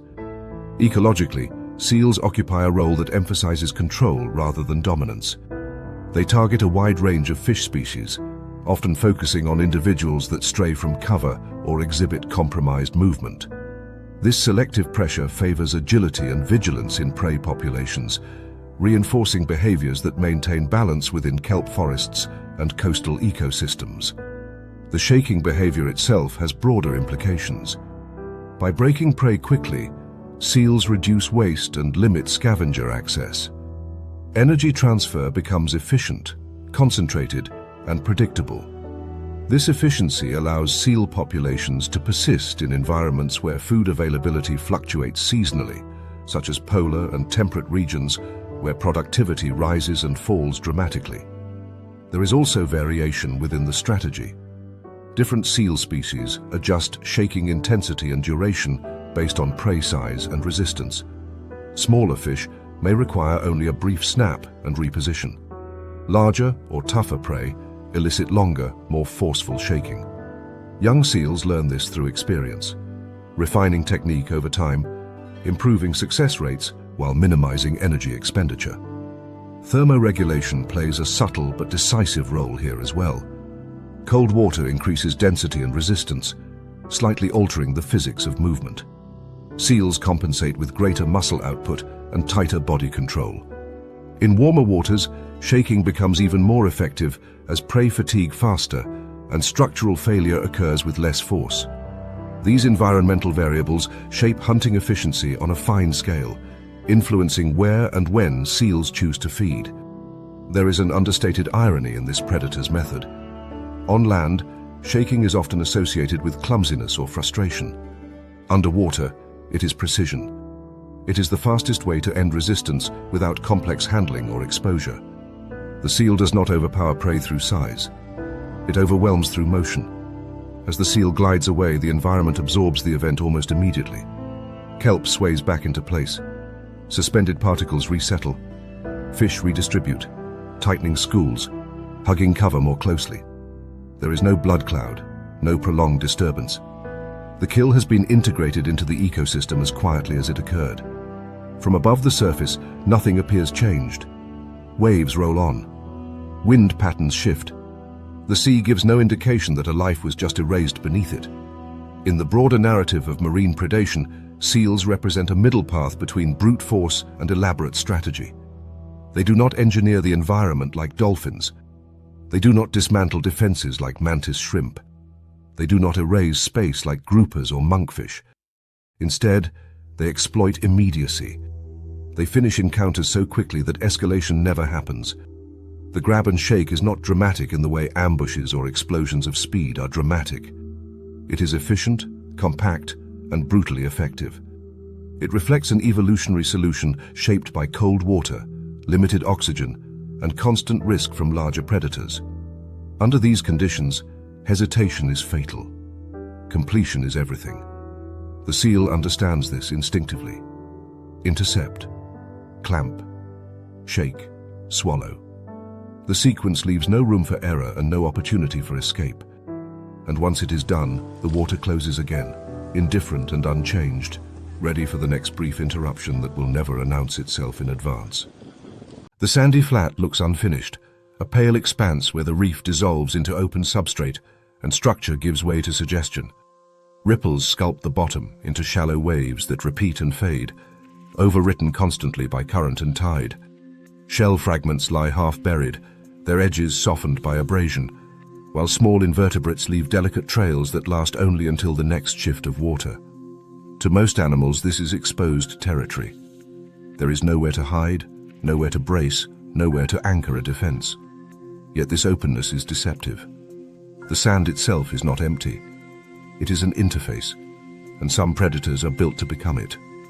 A stingray approaches low and wide, its body flattened into a shape that barely disturbs the water above the bottom. The long tail trails behind like an afterthought, while the broad pectoral fins undulate in slow, controlled waves that push water downward rather than backward. From a distance, the ray appears to glide rather than swim, moving with a softness that suggests passivity. Nothing about its motion signals intent. Nothing about its posture announces danger. Then the ray settles, and the seafloor loses an object. With a few subtle flicks of its fins, the stingray lifts sediment and draws it over its back, pulling sand upward and inward in a controlled curtain. The process is efficient and nearly silent. Grains settle across the ray's dorsal surface, filling shallow depressions and clinging to textured skin. Only the eyes and spiracles remain exposed, positioned high on the body like periscopes, allowing respiration and observation without revealing outline. In seconds, the ray is no longer an animal resting on the sand. It is a sand pattern that breathes. This is not camouflage in the decorative sense. It is physical integration. The ray does not match the sand. It becomes part of its mechanics. Its flattened body presses close to the substrate, eliminating gaps that would cast shadows or create pressure differences detectable by passing prey. Water flows smoothly over its surface, uninterrupted, carrying no signal of mass or movement. Even experienced prey species struggle to detect it because there is nothing to detect. The stingray has surrendered shape. Time passes differently here. Small fish skim the bottom, searching for crustaceans and worms that live just beneath the surface. Shrimp hop cautiously, antennae probing, always alert for sudden changes in pressure. Crabs scuttle across ripple crests, claws raised, relying on speed and awareness to escape predators that approach from above or behind. None of them register the ray beneath them because the danger is not approaching. It is already positioned. The stingray waits. As an ectotherm, it does not burn energy maintaining internal heat. Its muscles remain ready without demanding constant fuel. Respiration continues through spiracles, drawing water in from above rather than through the mouth, preventing sand from clogging gills. Even heart rate slows slightly, conserving oxygen while maintaining responsiveness. This is a state of controlled dormancy, not rest. What the ray is waiting for is not movement, but alignment. Prey must pass within a specific zone relative to the ray's mouth and fins. Too far to the side, and escape remains possible. Too fast, and contact time is insufficient. The ray does not chase to correct these variables. It waits until geometry resolves itself. The moment arrives quietly. A small fish pauses above the sand, focused on something below, its head angled downward. Its body orientation is wrong. Escape routes are limited. The stingray senses this not through sight alone, but through pressure changes transmitted through the sand itself. Vibrations travel differently through substrate than through water, and the ray's body, pressed flush against the bottom, is exquisitely tuned to these signals. The sand erupts. In a single coordinated motion, the stingray lifts its body and snaps its fins upward and inward. The sudden displacement of water and sediment creates a localized surge that destabilizes the prey instantly. The fish is thrown off balance, lifted slightly, its orientation scrambled. Before it can correct, the ray's fins fold around it, pinning it against the substrate or drawing it inward toward the mouth. There is no pursuit phase. The strike is vertical and immediate, exploiting the prey's assumption that danger comes horizontally. By attacking from below, the ray bypasses visual detection and reaction time. The prey's muscles fire too late, movements misaligned with the new direction of force. In many cases, the fish is stunned by the sudden pressure change alone. Once contact is made, the ray controls the bottom. Its fins press down, creating a seal against the sand that limits escape. The mouth, located on the underside, opens to draw prey inward. Teeth are not sharp or tearing. They are flat, plate-like structures designed to crush shells or grip soft bodies. Feeding is deliberate but efficient, with prey swallowed or broken down depending on size and resistance. The entire sequence, from eruption to consumption, lasts only moments. Then the ray settles again. Sand drifts back into place, smoothing over disturbed areas, erasing the crater left by the strike. The ray resumes its flattened posture, fins relaxing, body once more indistinguishable from the substrate. If another prey animal passes within range, the process can repeat immediately. There is no recovery time needed. The ray has not expended significant energy. It has simply reasserted control over the interface between sand and water. This strategy works because it exploits a blind spot shared by many bottom-dwelling organisms. Most prey species are adapted to detect predators that approach through open water. Vision and lateral line systems are tuned to horizontal movement, to silhouettes that grow larger against light. Vertical threats, especially those emerging from below, are harder to interpret and respond to. The stingray's ambush angle takes advantage of this asymmetry. The anatomy behind this is precise. Stingrays have highly flexible pectoral fins, capable of fine control and powerful bursts. Their flattened bodies allow close contact with the substrate, reducing hydrodynamic noise. The eyes and spiracles are positioned dorsally, maintaining awareness and respiration while buried. Sensory pores across the snout and underside detect electrical signals produced by muscle contractions in prey, allowing rays to locate buried animals even when visual cues are absent. This electroreception is especially important when hunting organisms that live beneath the sand. Worms, small fish, and crustaceans generate weak bioelectric fields as their muscles contract. The ray's sensory system maps these fields, pinpointing prey location with remarkable accuracy. When combined with pressure and vibration sensing, the ray effectively sees through sand.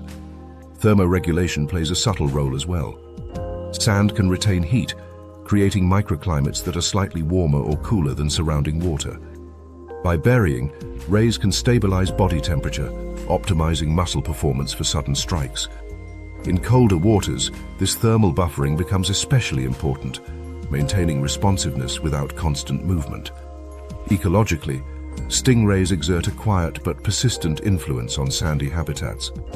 By preying on benthic organisms, they regulate populations that would otherwise overgraze or destabilize sediment layers. Their feeding disturbances oxygenate the sand, redistributing nutrients and creating microhabitats for smaller species. Like walruses on the Arctic shelf, rays act as ecosystem engineers, reshaping the bottom through repeated localized disruption. The sand vanish also influences prey behavior. Fish and invertebrates learn to avoid lingering above certain textures or ripple patterns. Some alter feeding times, others shift toward harder substrates, where burying predators are less effective. These changes ripple outward, affecting energy flow and species interactions across the habitat. There is an irony in how passive this predator appears. From above, the stingray looks almost serene, gliding slowly, resting frequently, rarely engaging in visible conflict. Yet its success depends on decisiveness. When it strikes, it commits fully, collapsing the interaction into a single, irreversible event. There is no test of strength, no extended struggle. The prey does not lose a chase. It loses the ground beneath it. The tail barb, often associated with stingrays in human imagination, plays no role in this feeding strategy. It is a defensive tool, not a hunting weapon. The ray does not need it to capture prey. Its power lies in control of space, not in inflicting injury through venom. As the ray moves on, leaving behind a subtly altered patch of sand, the habitat resumes its quiet dynamics. Tracks are erased by current. Disturbances smooth out. Only those animals that narrowly avoided the strike adjust their behavior, carrying forward a memory written not in scars, but in absence. In the broader context of marine predation, stingrays occupy a unique position. They are not pursuit predators, nor are they purely ambush hunters in the traditional sense. They are environmental predators, using the seafloor itself as a weapon. By merging with the substrate and attacking from below, they turn the most stable part of the habitat into a source of danger. Bury, wait, erupt, consume. The sequence is simple, repeatable, and devastatingly effective. It requires patience, precision, and an intimate understanding of how bodies behave when the ground suddenly moves. The sand vanish does not announce itself. It does not leave obvious signs. It simply removes life from a place that looked safe seconds earlier, reminding everything that feeds along the bottom that safety is not defined by stillness. Sometimes the ground is hunting back. The reef wall narrows here, its coral heads stacking closer together as if the structure itself is tightening. Branching corals jut outward, massive boulders press in from below, and the water between them becomes a corridor where movement is no longer free but negotiated. Light fractures across spines and polyps, casting striped shadows that confuse depth and direction. For small fish, this kind of terrain is supposed to mean safety. Complexity usually favors the hunted. Escape routes multiply. Angles proliferate. Confusion becomes protection. This assumption is exactly what the lionfish exploits. It drifts into the corridor with unsettling calm, fins extended not for speed, but for presence. Long dorsal spines fan outward like the ribs of a collapsed umbrella opening in slow motion. Pectoral fins spread wide, translucent membranes catching light and turning the fish into something larger than its body mass suggests. The lionfish does not advance quickly. It glides, hovering just off the coral, body vertical, head angled slightly downward, eyes fixed forward with unblinking intent. Nothing about this movement triggers immediate flight. Lionfish do not resemble the predators reef fish have evolved to fear. There is no torpedo shape, no explosive acceleration, no obvious jawline rushing forward. Instead, there is expansion. The lionfish occupies space gradually, reshaping the geometry of the environment rather than forcing prey to react to sudden danger. Small fish hesitate, their instincts misfiring. This creature is unfamiliar, its outline unreadable, its behavior inconsistent with learned threat patterns. The fins widen further. Each spine is lined with venom glands, a chemical deterrent that delivers intense pain to animals large enough to attempt an attack. But the venom's role here is not to kill prey. It is to control behavior. Reef fish do not need to be stung to learn avoidance. Evolution has taught them to respect certain shapes, certain silhouettes, certain postures. The lionfish's flared fins create a living barrier that fish instinctively avoid, even if they do not consciously understand why. This is the venom fence. As the lionfish drifts closer, small fish begin to retreat, but not outward into open water. The expanded fins block lateral movement, redirecting escape attempts toward the reef face. Each time a fish darts sideways, it encounters spines and turns away. Each turn compresses the available space further. The lionfish is not chasing. It is guiding. Prey behavior does the rest. Schooling fish attempt to maintain cohesion, tightening formation rather than scattering.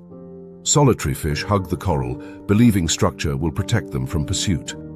Both responses are predictable, and both are exploited.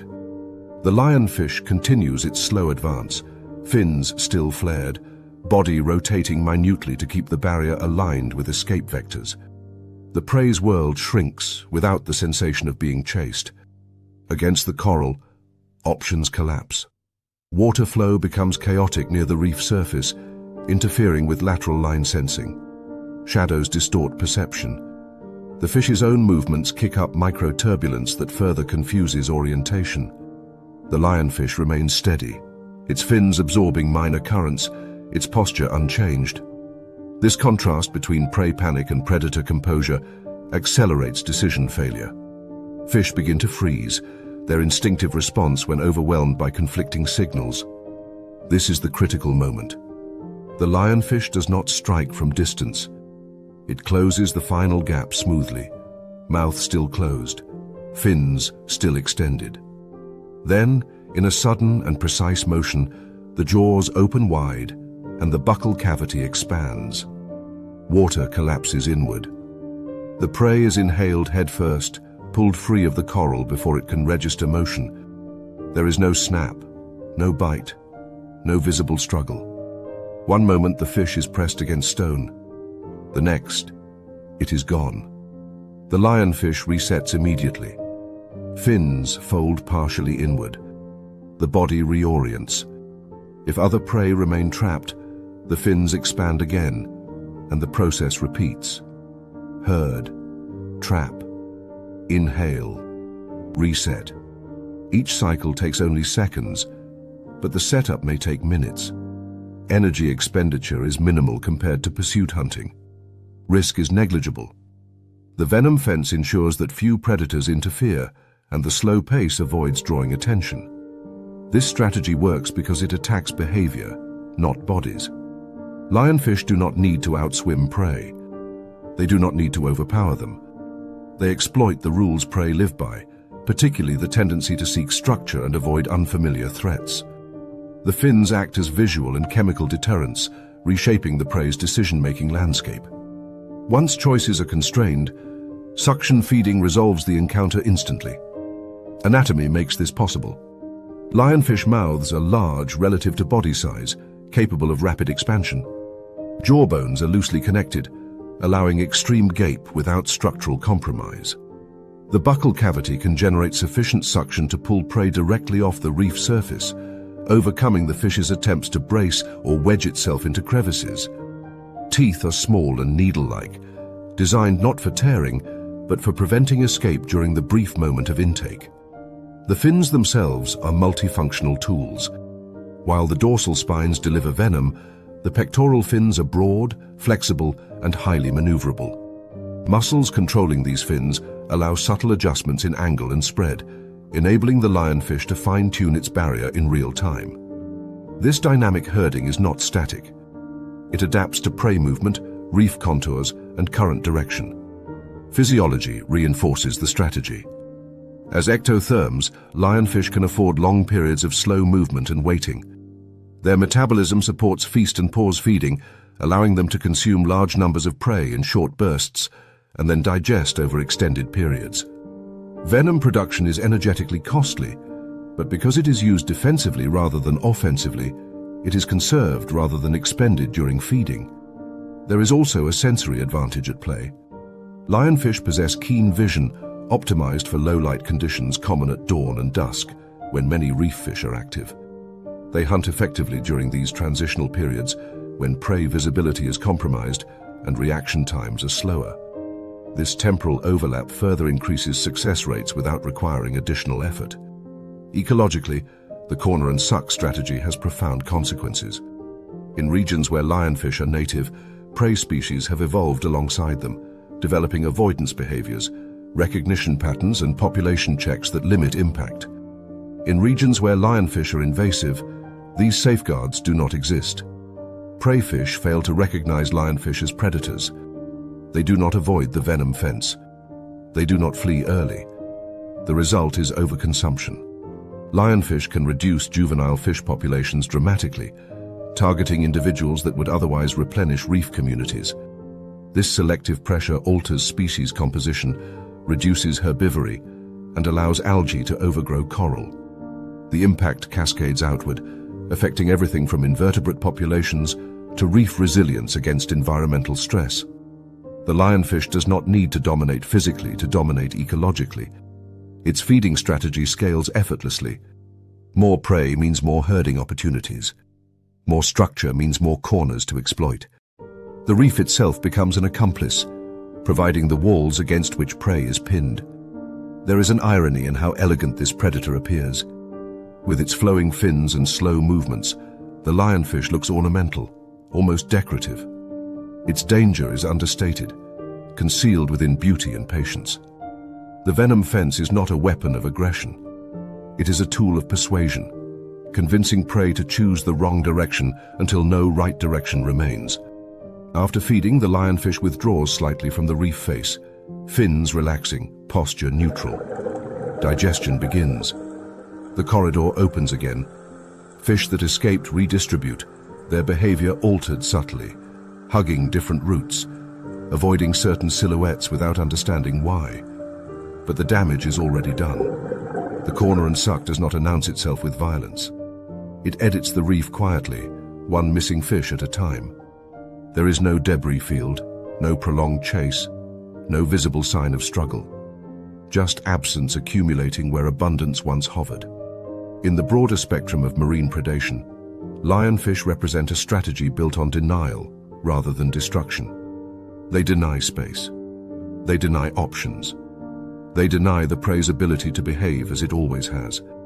By turning structure into a trap and deterrence into herding, they reduce complex environments to funnels that lead in only one direction. Flare, compress, inhale, reset. The sequence is simple, repeatable, and devastatingly effective. It requires no speed, no brute force, no endurance. Only an understanding of how prey think and where they believe safety lies. On a reef shaped by countless interactions, the lionfish stands out not by disrupting the rules, but by obeying them too well.